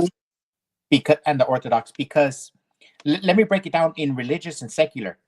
Did you know that in 1960, and I've already mentioned it to you, John F. Kennedy ran for president as a Catholic, and Martin Luther King, for example. Do you think Martin Luther King campaigned with John F. Now, we know that the Kennedys were real close with Martin Luther King and the civil rights. But do you think that Martin Luther King campaigned for Kennedy in 1960? I didn't know that. He did not. He Oh, he campaigned didn't? no, because he was a Catholic and Martin Luther King was Baptist. He campaigned for Nixon. He campaigned for Nixon, one of the closest elections we had in our history. But a lot of Americans did not trust John F. Kennedy. A lot of people don't believe that he won.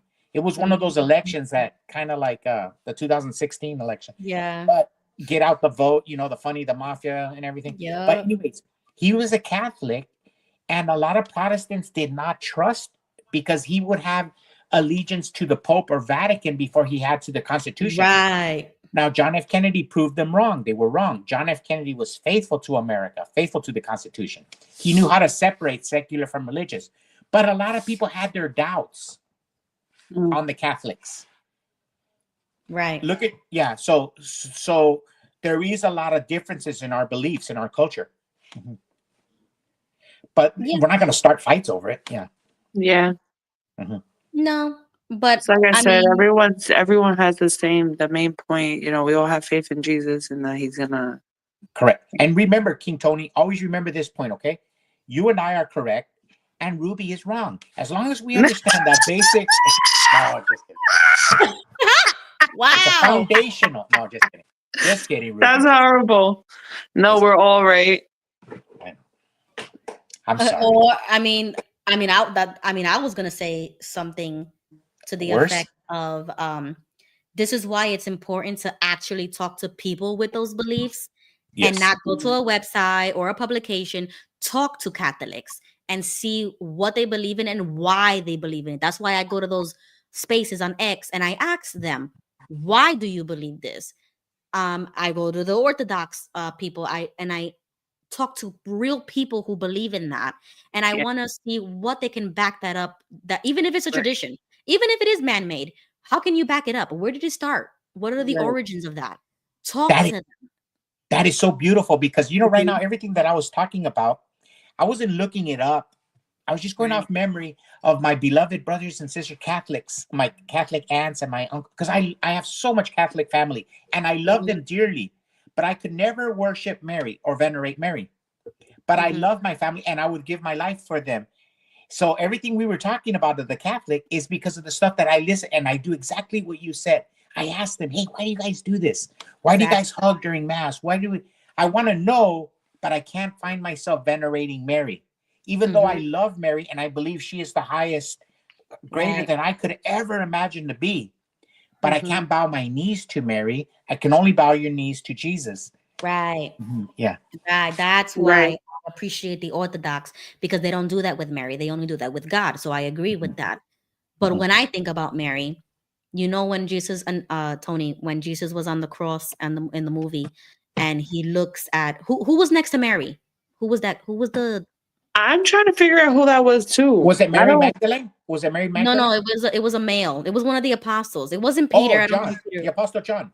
John. Okay. So when you see Mary and John there in front of him, and Mary says, to take me with you, like let me die with you, and he says like no, and he looks at John and he says, behold your mother, and it's kind of like John adopted her as her mother, right?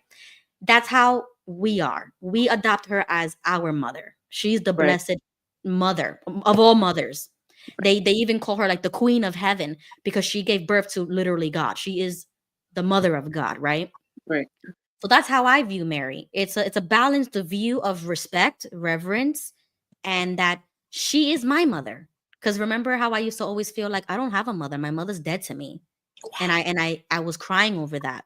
But when I found that, and even the depiction in the movie, I said Mary is my mother, and I do have a mother, and she's in heaven, and I can ask Mary to intercede for me, because that's what she wants for all of us. She wants all of us to go to her son. So why wouldn't she be here for you? You know what I'm saying? Like, that's not worship. That's just a love for Mary and an appreciation for Mary. And that's how I view it when Jesus said, "Behold your mother." That's how I take my journey, is that she's my mother too. Oh, that's beautiful. Yeah. I never thought of it like that. You know, Mhm. Paul McCartney, you remember that song the Beatles have, Let It Be? I And think in my so. darkest hour, Mother Mary comes to me, speaking words of wisdom, let it be. And I saw an interview, and they were interviewing Paul McCartney, and they asked him, Paul McCartney, who are you talking about? That's my mom. His mom's was Mary, and when he was a young teenage boy, his mom died. And he's talking Mhm. about at night when he's all alone in his dreams, his mother would talk to him. It's going to be okay. Let it be. And Right. so he wrote that beautiful song, that beautiful Beatles song. Wow. Because, well, did you know that a lot of religious people embrace it, that you're talking about the Virgin Mary? Mm, And you know what Paul McCartney says? You can look it up on YouTube. It's beautiful. He goes, well, if they do, that's all right. I know what it is. But if right. they do it, he goes, he wasn't going to argue with nobody. And I think Mhm. that was beautiful. Some people interpret something, Yeah. and Right. he Right. was talking about his mother, not the Virgin Mary. And then the reporter tells him, no, but some people think you're talking about Virgin Mary. He goes, okay, if they want to believe that, that's fine. He wasn't going to get angry about it. He wasn't going to argue with him. I thought that Yeah. was real beautiful. Yeah, there was no need to fight over this. Mhm.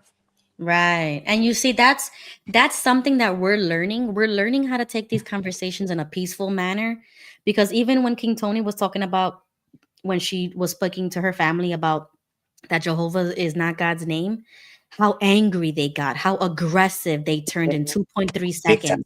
Yeah. And it That was was like, she crazy. could say something as simple as, "That's not God's name." And you saw how, like, they were possessed, like that, like such an angry that they want to rip your head off. Yeah.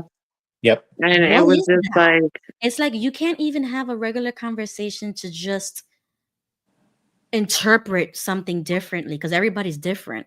And mhm. it's not something to argue about, but that's how far they take it. And those are the types of people that you just gotta let it be. You just have to leave them alone, Yeah. because you can't argue with a wall like that. No, they are deceived. They I don't know. No, and the thing is that it's energy that is draining you, and you don't want to Yeah, entertain that. but that's demonic in my opinion. And don't Because even how touch the do you governing body. They'll beat you up. exactly, they're monsters, and they Mhm. present themselves to be so soft-spoken or Christian, and they are really wolves in sheep clothing. Like, when you really think about it, Yep. it is like that, and that's how I view those people, and that's Mhm. why I was so afraid. Oh, I remember, I don't know if you saw this, Jesse, but remember when I was like, "Oh, I don't know if I should tell my mom?" It was that fear that the wolf was gonna come out, because I know that it is. I know that it's gonna get a reaction like that, and I don't wanna deal with that. But at the same time, I felt like, you know how Joe told me, King Tony, like, you just wanna tell her something. It doesn't matter how she's gonna react or whatever, but Yeah. you wanna say something. It's for you. It's not that anything more than that. Like, you don't have to reach. It's just you telling your mom something, like, so simple as, that's your mother. Like, that's my mom. I want her to know that Yeah. I'm okay, that I'm doing well, that I've progressed, that I've done something as something big as getting baptized. And I didn't want to keep that like a secret. I didn't want to keep that happiness from people, but I know she's not going to be happy. So it's like, even though I know that, I still wanted to share that, because that was closure for me, because I wanted to tell her Mhm. those things. And that's okay. The response doesn't matter. I don't need one. I'm not seeking that validation anymore like I used to. No, I'm not fighting. I'm not arguing. I'm not asking for your opinion. I don't need your approval anymore. But I want to tell you this because you're my mom, at least. Like Jesse was saying, just keep it simple. It's just a relationship between a mother and a daughter. And remember how I was like, nah, like, I don't know if I could say that I love her, because I still had that hatred without admitting it, that I hated people. Because you don't want to say that. How does that sound? You know what I'm saying? Like, I hate my mom. Who says that? I don't want to say that. I don't want get baptized and still like say, oh, I hate my mom, she's dead to me, and have like this attitude. I don't want that. So the day before I got baptized, when I said what I said, I left it there. I left it, and I'm like, that's it. I closed the phone. I went to sleep. The next day, we went to the vigil. We got baptized. That's it. It's done. Yep. Yeah, there's no need. There's no need to fight. You know what? In most religions, I don't know if it's just the Jehovah's Witness. Oh, I'm sure there's other sects. But you leave a certain church, they don't want to beat you up. But our church that we left, the witnesses, like Tony, we all went through the same thing. Man, you can't even criticize one little thing. Right. No. Violent on us. I think we've all went through that. We've experienced that in our lives. Yeah, they would kick us out the house. And we had babies at that time. So it's like, you call yourself Christian? Like, who does that? So I learned very quickly what a Christian isn't. And I wanted to know what it is. And so that's why I say, to the best of my ability, because we can't prove anything. We weren't born 2,000 years ago. But to the best of my ability, I have found through these traditions, through this, through orthodoxy, I respect it a lot, right? I respect it. But that's the closest that I can get. I'm okay with that. I'm not here trying to get all technical with it. I'm okay with it. And I appreciate it. And I love the environment. I love how real spiritual it is. That's real spirituality. Not getting privileges, not trying to keep up this happy face that you want to be here passing mics. No, that's not it. And when I experienced that at the Orthodox Church, with the icons, with the gold, with the candles, with the, like everything was just hitting your soul. It wasn't about your body. It doesn't matter what you're wearing. It doesn't matter if, like, nothing matters. What the soul is what matters. That chalice is what matters. The communion is what matters. The confession, we were just talking about that. That's what matters, because that's what's speaking to the soul.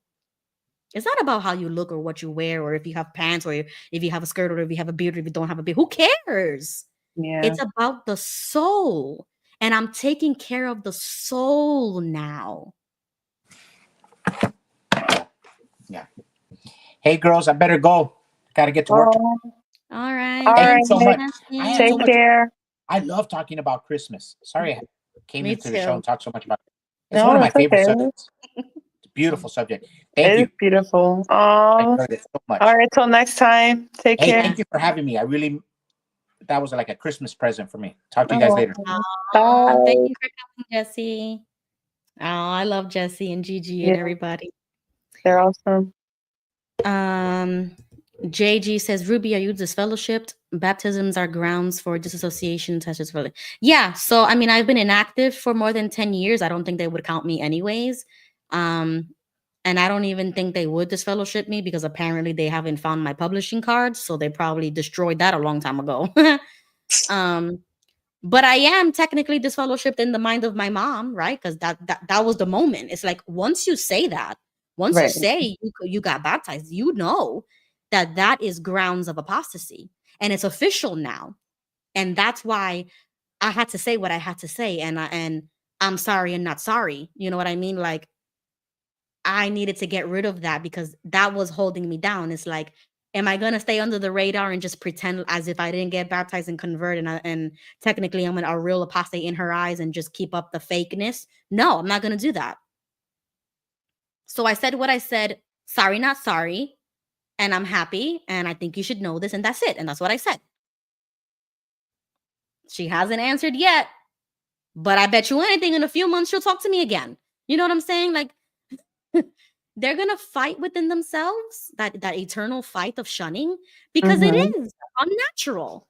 So I'm not going to entertain that anymore. It's up to her, and I'm already done with that. And that's what forgiveness really is.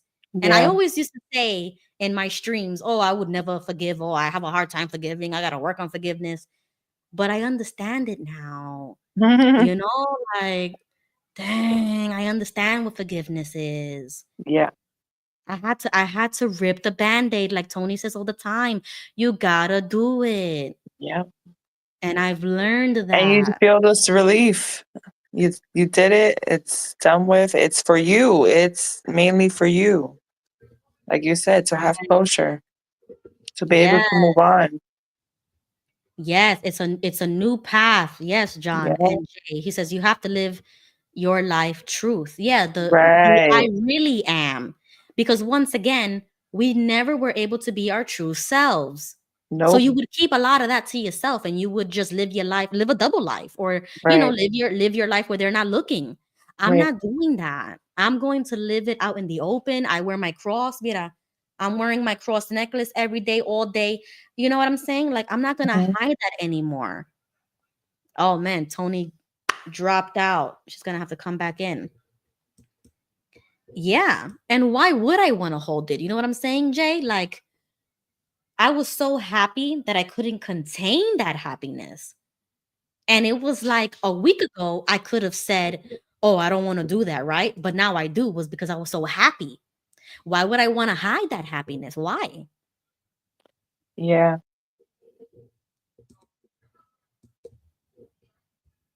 And so even if they grind their teeth or they suck their teeth, like, oh my goodness, I can't believe you're doing this, yada yada.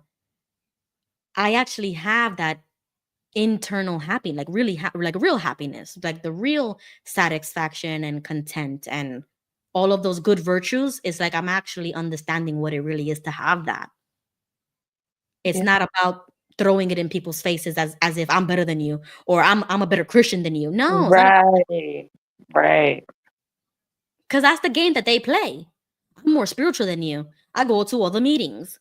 I do this, I do that. I got privileges. It's not about that. And that's Nope. how I know that Jesus Christ is not the center of that religion. It's just not. It's not about Jesus. It's not about Jehovah. It's not about whatever they believe. It's not about that. And I had to reprogram all of that to actually put Jesus Christ at the front, to Yeah. actually believe and have faith. And that comes naturally. That's not something that you can teach. That's not something that I can tell Tony, oh, you got to do this, Tony. No, it's not about that, because Tony's going to be on her own journey. And if Christ comes to her and touches her heart or draws her to him, whatever the case may be, that is up to Tony to accept and receive that. Right.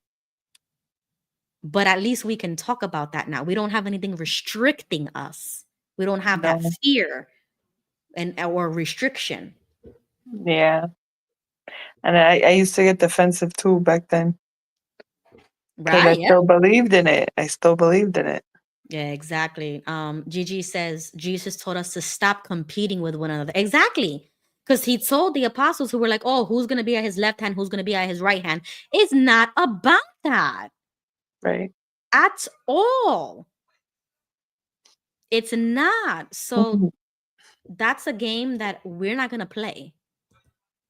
Johnny says, bravo, Ruby. The time had come for you to make the decision to live your life for yourself and not the watchtower or even your mother. True freedom. Exactly. Yeah. Because they used to, especially in Hispanic culture, they used to say, oh, well, I'm your mother, you gotta respect me, or you gotta listen to me because I'm your mother. And it would that's nasty to me. Like, that's nasty work. Because I used to say things like, I don't care who you are, you're disrespectful, you're verbally abusing me, emotionally abusing me, and I have to respect you just because you're my mom. No, like Mhm. that, no, I do not agree with that. Right. So when you understand that, that's true respect. You see what I'm saying? Because they try to say, oh, you got to respect me. That's not respect. That's like fear. Right. And not the good type of fear. That's like the bad type of fear because of consequence, because they're going to smack you if you don't do something. Like if you have to get in line. No, Right. that's not respect. Nope. And that's when And you need to start cutting right. and getting rid of that. And Yeah. and treating us as if we're not human enough. They dehumanize us like the way your father told you, so what you doing here? Right. Like, who says It's that? about control. Yeah, exactly. Emotional blackmail. Exactly. And once I identified that, I said, that's how they've been treating us all this time. And it was like very Yeah. confusing to us, but And when you're children, it's easier because we're smaller, we're weaker. exactly. You know what I'm saying? I mean, I really didn't care as a kid. I got so many whoopings. I will tell you that right here. I Yeah. was a good girl, but when it came to disrespecting me, I had a mouth. I will talk back. I do not care. But if you made me feel a certain type of way and you wasn't like acknowledging that, oh, you was gonna hear it. You was gonna hear it. Yeah, That was my only weapon, was my mouth. exactly. Because you can't do it. And You're a I didn't kid. care how many whoopings I got. I did not care. And when I tell you I got a lot, I got a lot. I I did know. not care. It made me a stronger person. I'm not afraid to Mhm. defend myself.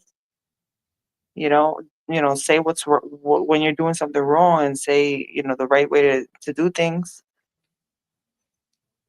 Right. But And there's too many people like you in this community that have the exact same thing. It was a physical abuse to put you in line.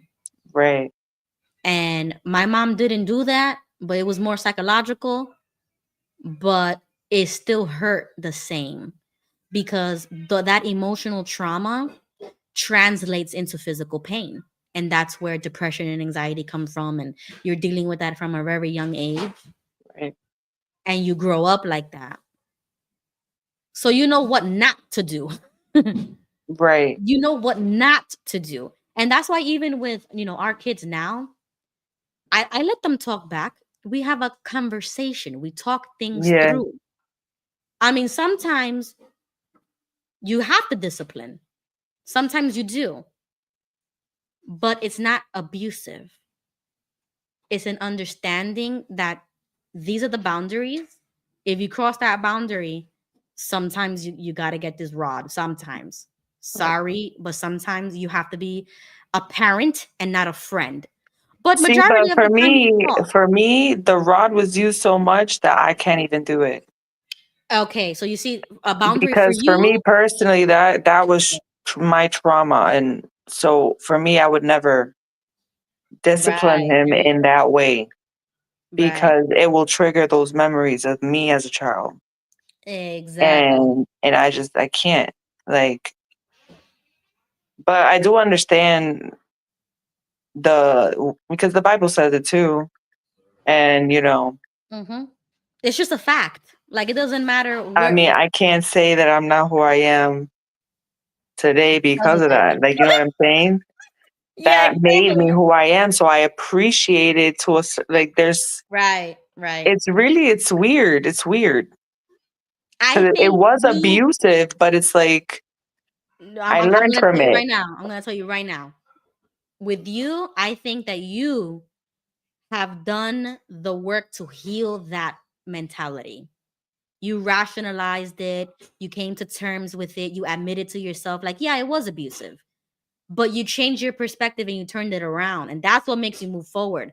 Because sometimes people stay stuck in that abusive state. Like, oh, my Right. parents did this to me. They did this to me. They And they stay a always say, victim. yes, that victim mentality. Yeah. But you didn't let that really take you for too long.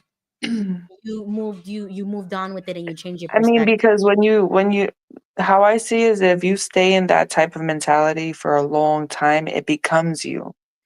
And Yeah, that's not you, right. You get you stuck. know? You don't want that to become you, right? So let's see who Right. you are. Let's figure who you are out. Like, you know what I'm saying? Mm-hmm. Right.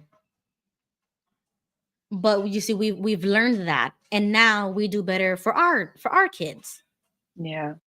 And we have different styles. We have different boundaries. Yeah, it's all good as long as And you're. the point is we don't judge. We don't Yeah. judge. Yeah, that goes with everything. We don't judge. We listen. Yes, we listen and we don't judge because it's not our place. It's not.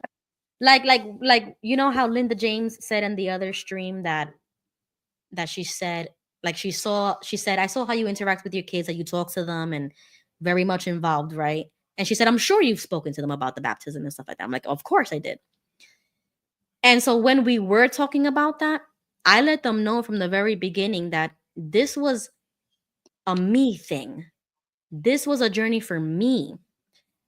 And you guys are on this journey with me because you're my kids. I can't leave you home by yourself. But this is for me. I'm not forcing you. I'm not trying to shove this down your nothing. You're just it's like you're accompanying me on the things I have to do, right? So when I get baptized, you guys are getting baptized too. And that's why they were getting excited. So that's a conversation that we had. And I explained to them, about the baptism and about all that kind of stuff and how they don't shun like the way my mother's shunning me. Like they understand the difference. They understand how much different this It's experience is. crazy. It's crazy that they understand that. They're so young. And these are their grandchildren. And they ask me all the time, they say, but isn't she a Jehovah's Witness? Isn't she Christian? I say, well, she thinks she is, yeah, but that's not Christian what she's doing. So you have to take people's actions over their words, because she'll tell you, yeah, I'm Christian, but she's not. Right. So they are learning at a very young age how to identify those wolves in sheep clothing and to understand the purpose and meaning of baptism. And you're only doing that is because I'm doing it. Your parent is doing that. Therefore, it's now your birthright, because we're going to take the responsibility to raise you as Christians. That's just how it is. That's how the whole house. I mean, that's our duty, because that's what God told us to do. That's another good reason. That's our duty. And you're supposed to do it with your children when you have children. Right. And then, like I told Linda in that stream, and I told them to my kids straight to their face too. I said, if you grow up and you don't want to go to church anymore or be an Orthodox Christian, then you can go on your way, do whatever you want. You're an adult. But this is what I'm doing. And so we're not going to shun because you no longer go or whatever. Like whatever you do, if it ever collides with biblical moral standards, then obviously we're going to have a difference of opinion. And I might not be as much as involved as I want to be, but I'm not going to shun you. Right. So it's like they have to understand that everything matters. Every decision you make in your life matters. The secular world wants you to think like, oh, YOLO, let's live it up till you die. Who cares? Do whatever you want, smoke whatever you want, do drugs, sleep with whoever you want. It doesn't matter because we're all going to die anyway. Right. That's Satan right there. I rebuke that. Because everything matters. Everything you inject, smoke, drink, eat, everything matters. And you need to take that seriously. You need to take care of yourself because we are the image. All right. Because we are made in the image of God. So I would take that more seriously now than I ever did before. Johnny says, yep, Ruby, there is a time and place for everything. Everybody's journey goes at a different pace. Yep, exactly. Debbie says, I'm not getting any messages other than Johnny. That's because, Debbie, I'm streaming on both of our channels. So maybe if you're watching on Vern's or mine, I don't know which one Johnny is watching from, but that's probably why. I'm going to take like a 2-minute restroom break. So I'm going to take us off the screen and I'm going to put a be right back sign. I got to use the restroom and I'll be right back, guys.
Okay, guys, I am back.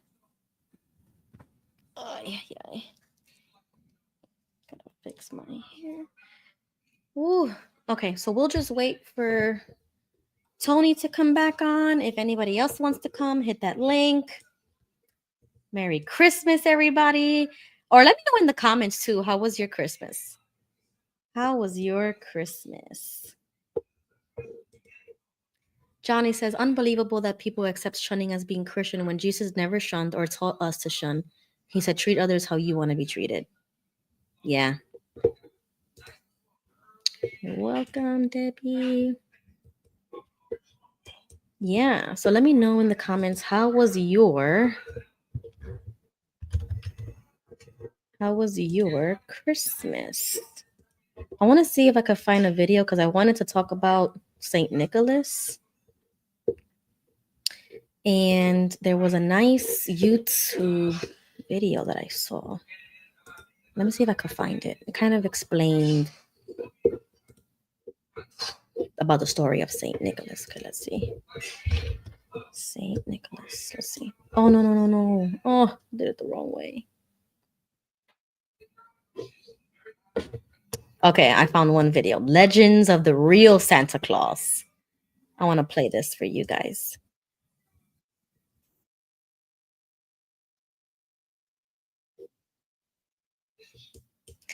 And it's 9 minutes long, and I don't know. I mean, I won't monetize this, so hopefully I can play this clip. Hopefully he doesn't flag me or something. Okay, so we'll watch this together.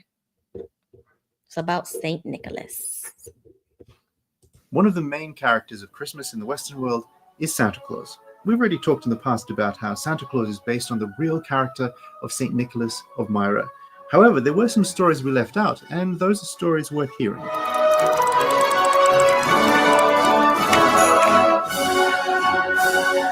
The name Santa Claus literally comes from St. Nicholas. Now, that isn't a surprise to most people. Often Santa Claus is literally called St. Nick. And we have already introduced the real Santa Claus on this channel, and there's a link in the description to that video if you haven't watched it yet. I recommend it as it sets the scene a little bit for this famous bishop of Myra. In the episode we've already done, however, we left out some of the famous stories that are ancient and well-known and well-loved around the world, and it's worth sharing them here today. If we can tell stories about Santa Claus and reindeer and the North Pole, then I think these stories should be shared around as well. We're going to go straight in on one of the most famous, and this involves St. Nicholas, the peaceful bishop, getting into a physical fight with a heretic at a council. The way the story normally goes when it's spread around online is that at the First Ecumenical Council, St. Nicholas of Myra, the real Santa Claus, was so enraged by the heretic Arius, who had been spreading so much vicious lies around the Christian world, that he got up and punched Arius in the face. This story is very popular every year because there's something funny about the real Santa Claus getting into a physical brawl. But we need to look a little closer at the story. And there are a few things that stand out. One is that, and this is important, is Nicholas did not punch anyone. The story never says he punched anyone. It says he slapped someone. Now that sounds like semantics, I know, but it's not. It's actually a really big deal because a slap, particularly within that culture, was a severe form of correction or of dishonor. That doesn't make it right, and Nicholas was reprimanded for doing it, but it does show that there is something very different going on than a full-on punch, which is physical assault. So in short, the story is actually not St. Nicholas of Myra or Santa Claus punching Arius in the face. It is a story of St. Nicholas of Myra slapping a heretic, whether it's Arius or an Arian heretic. All of this leads to something very important about how we understand this story, because when the story gets spread around every year, it's sort of done gleefully, as if this is how we deal with heretics. Good on St. Nicholas. There are heretics today that should be dealt with like this. This is how the church deals with heretics. And if you're saying this and thinking this, you might be reading the story a little bit wrong, because what you're doing is seeing yourself in Nicholas. Now, of the two characters in this story, which one are we most likely to be? Are we more likely to be one of the holiest men that's ever lived, a man who gave his entire wealth away to the poor and dedicated his whole life to God? Or are we more likely to fall into the trap of going with the popular flow of something wrong, and Arianism was the most popular idea at the time. Are we more likely to fall into the sin of pride and allowing that pride and our ego and our feeling that we know everything to affect the way we see Christ? The story isn't teaching us how to deal with heresy.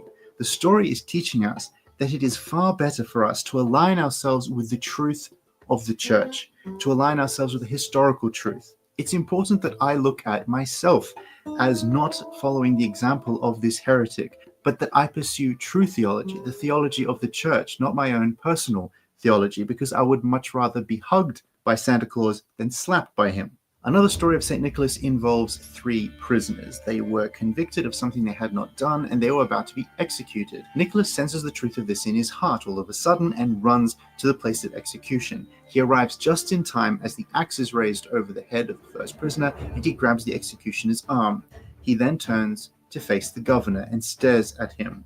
The governor realizes he cannot hide his sin from this bishop and breaks down and confesses to falsifying the charges to try and hide his own crimes. St. Nicholas is thus still remembered around the world as a saint beloved by the falsely accused and by prisoners. There are several seafaring stories of St. Nicholas of Myra. Myra was a coastal town, and in one story, a ship was making its way there when it got caught in a terrible storm. No one was able to make their way to the helm because of the powerful waves, and no one could right the ship. Everyone was being tossed all over the place, when all of a sudden, a man comes to the helm, gets the ship under control until the sailors are able to get a grip of what's going on and right their way to Myra. When the ship finally arrived at shore and everyone was safe on dry land, they started wondering who it was that had saved the ship, and they soon realized it was none of the crew. And wondering what was going on, one of them sees walking through the streets of Myra the bishop, Bishop Nicholas, and they all recognize him as having been miraculously there on the boat saving their lives in the storm. St. Nicholas was involved in many stories of ships and sailors lost at sea. Because Myra was by the coast, he prayed constantly for the sailors out on the water. So to this day, St. Nicholas is known around the Orthodox world as a saint associated with travel. He's someone we want to travel with because he knows how to travel safely. So you will see icons of St. Nicholas on ships and in boats, in planes, and in cars. There is an icon of St. Nicholas on the International Space Station. It does raise the point, though, that Santa Claus does travel around the entire world in a day. He does it every single day. It's believed by some historians that this association with sailing is actually the reason why the Santa Claus legend has been created in the 19th century.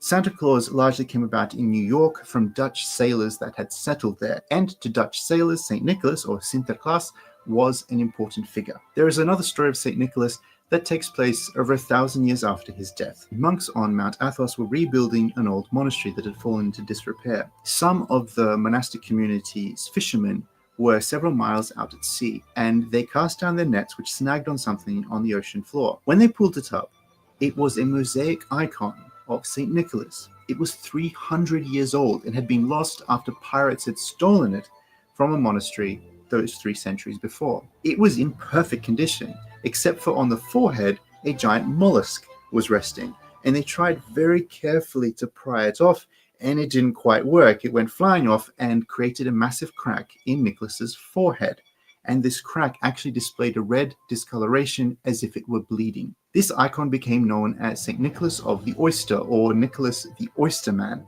It was taken to the monastery, where it is seen to this day. And to this day, the monastery operates in memory of St. Nicholas. And what you will find in Greece and across the Orthodox world is that St. Nicholas isn't really seen as the origin of Santa Claus. He's not seen as a mythic, jolly character. He is seen a lot more like a family friend. We see him in church every Sunday. We see him in our cars and in our houses. He is someone that we love very much.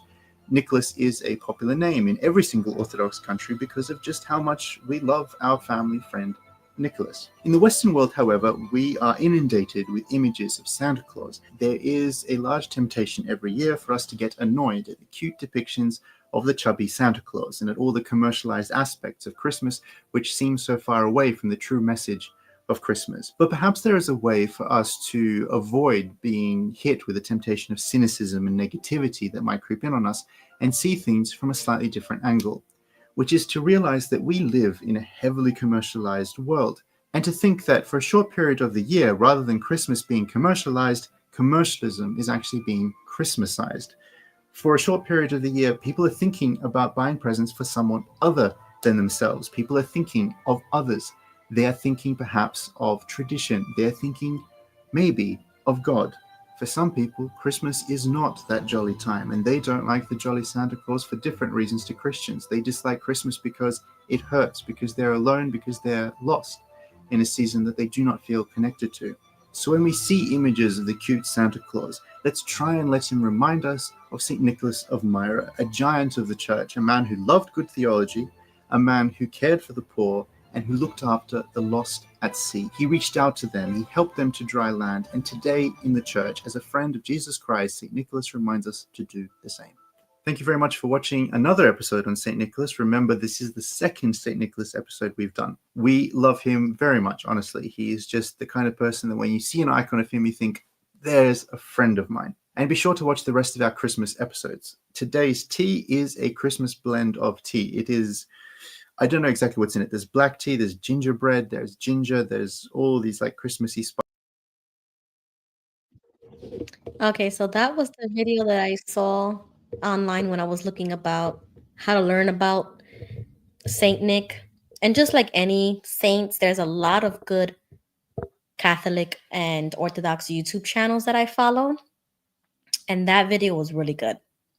And I like that content creator too. He's amazing. His voice is so calming and he explains it so well. You heard it? I heard bits and pieces.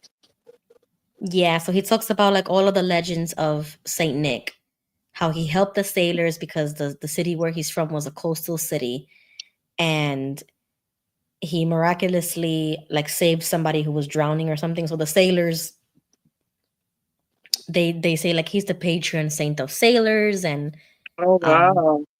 and for the falsely accused, because there was another legend that Saint Nick was like he intervened when these innocent people were being accused of doing a crime, and the judgment would have been a beheading. So an innocent person would have died. Right. And so when he intervened, the real person came forward and confessed that he was the one who made it up. And so those innocent people were saved. Wow. So he is also the patron saint of the falsely accused or like falsely imprisoned, the sailors and travelers, like any type of traveling, airplane, car, whatever, because he helped those sailors who were traveling.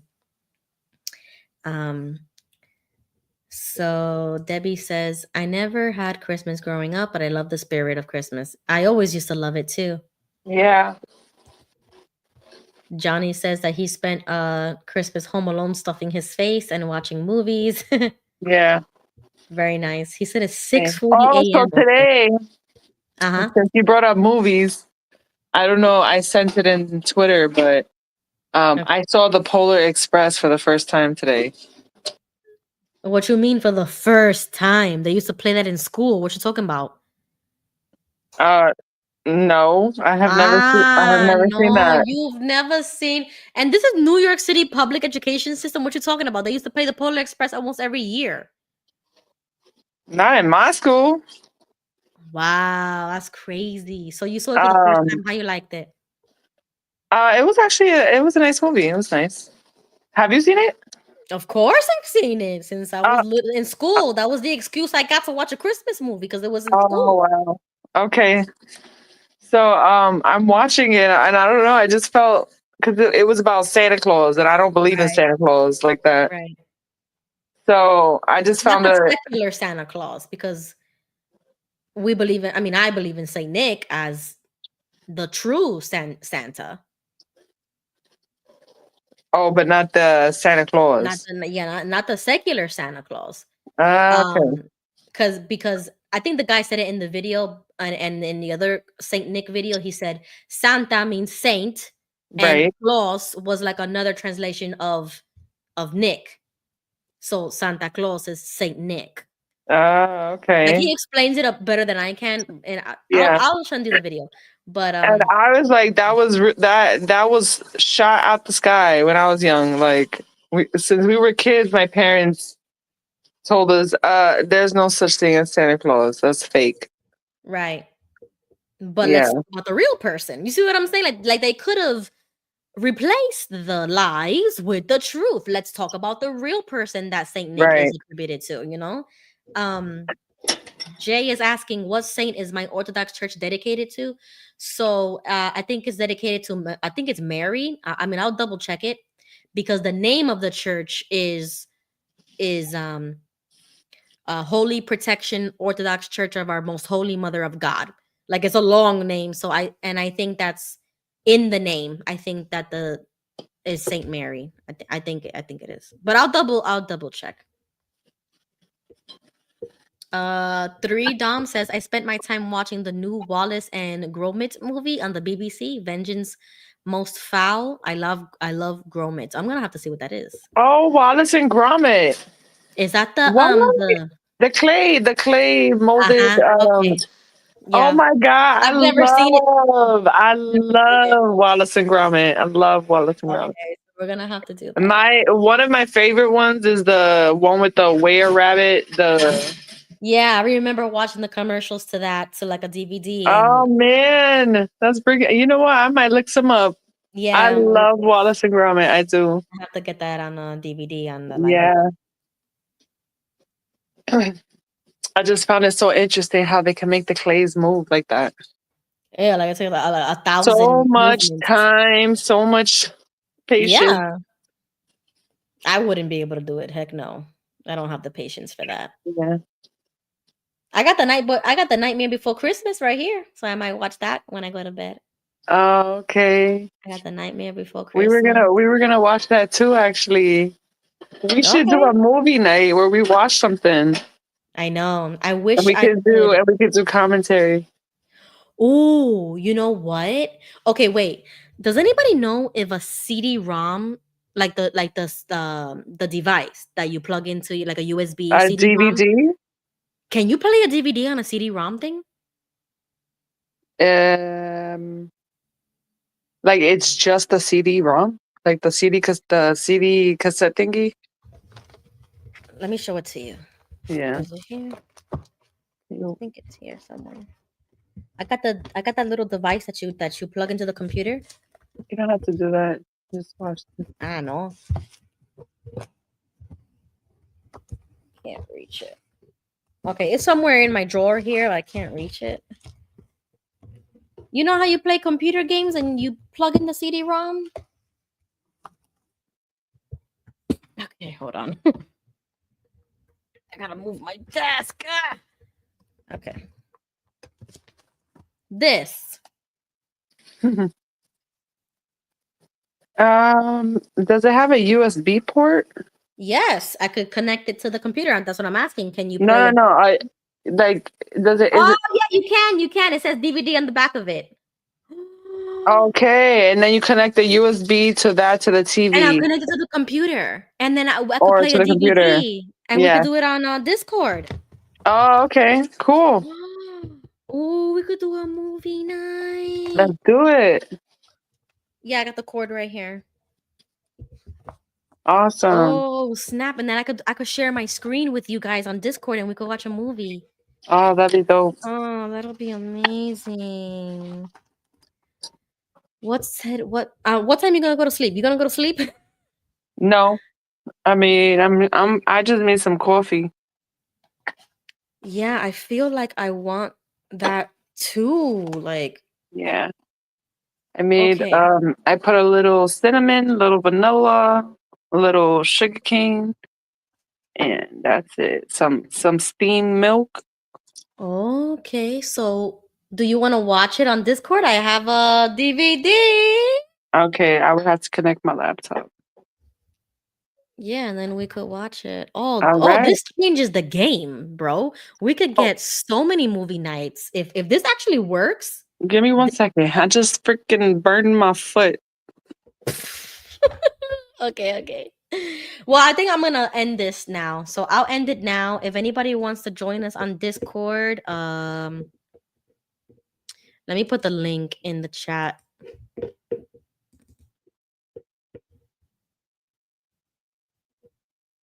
the invite link, and then I'll end the live, and then we're gonna go hang out on Discord.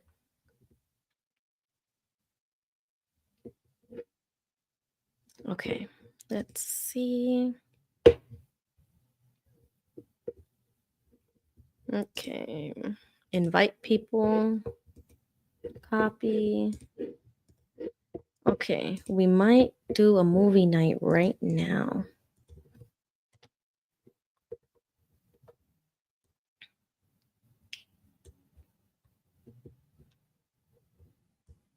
Okay, guys, so I'm gonna end the live here. Thank you so much for hanging out with us. Oh, Thank hi, you, Jenny. everyone. This was fun.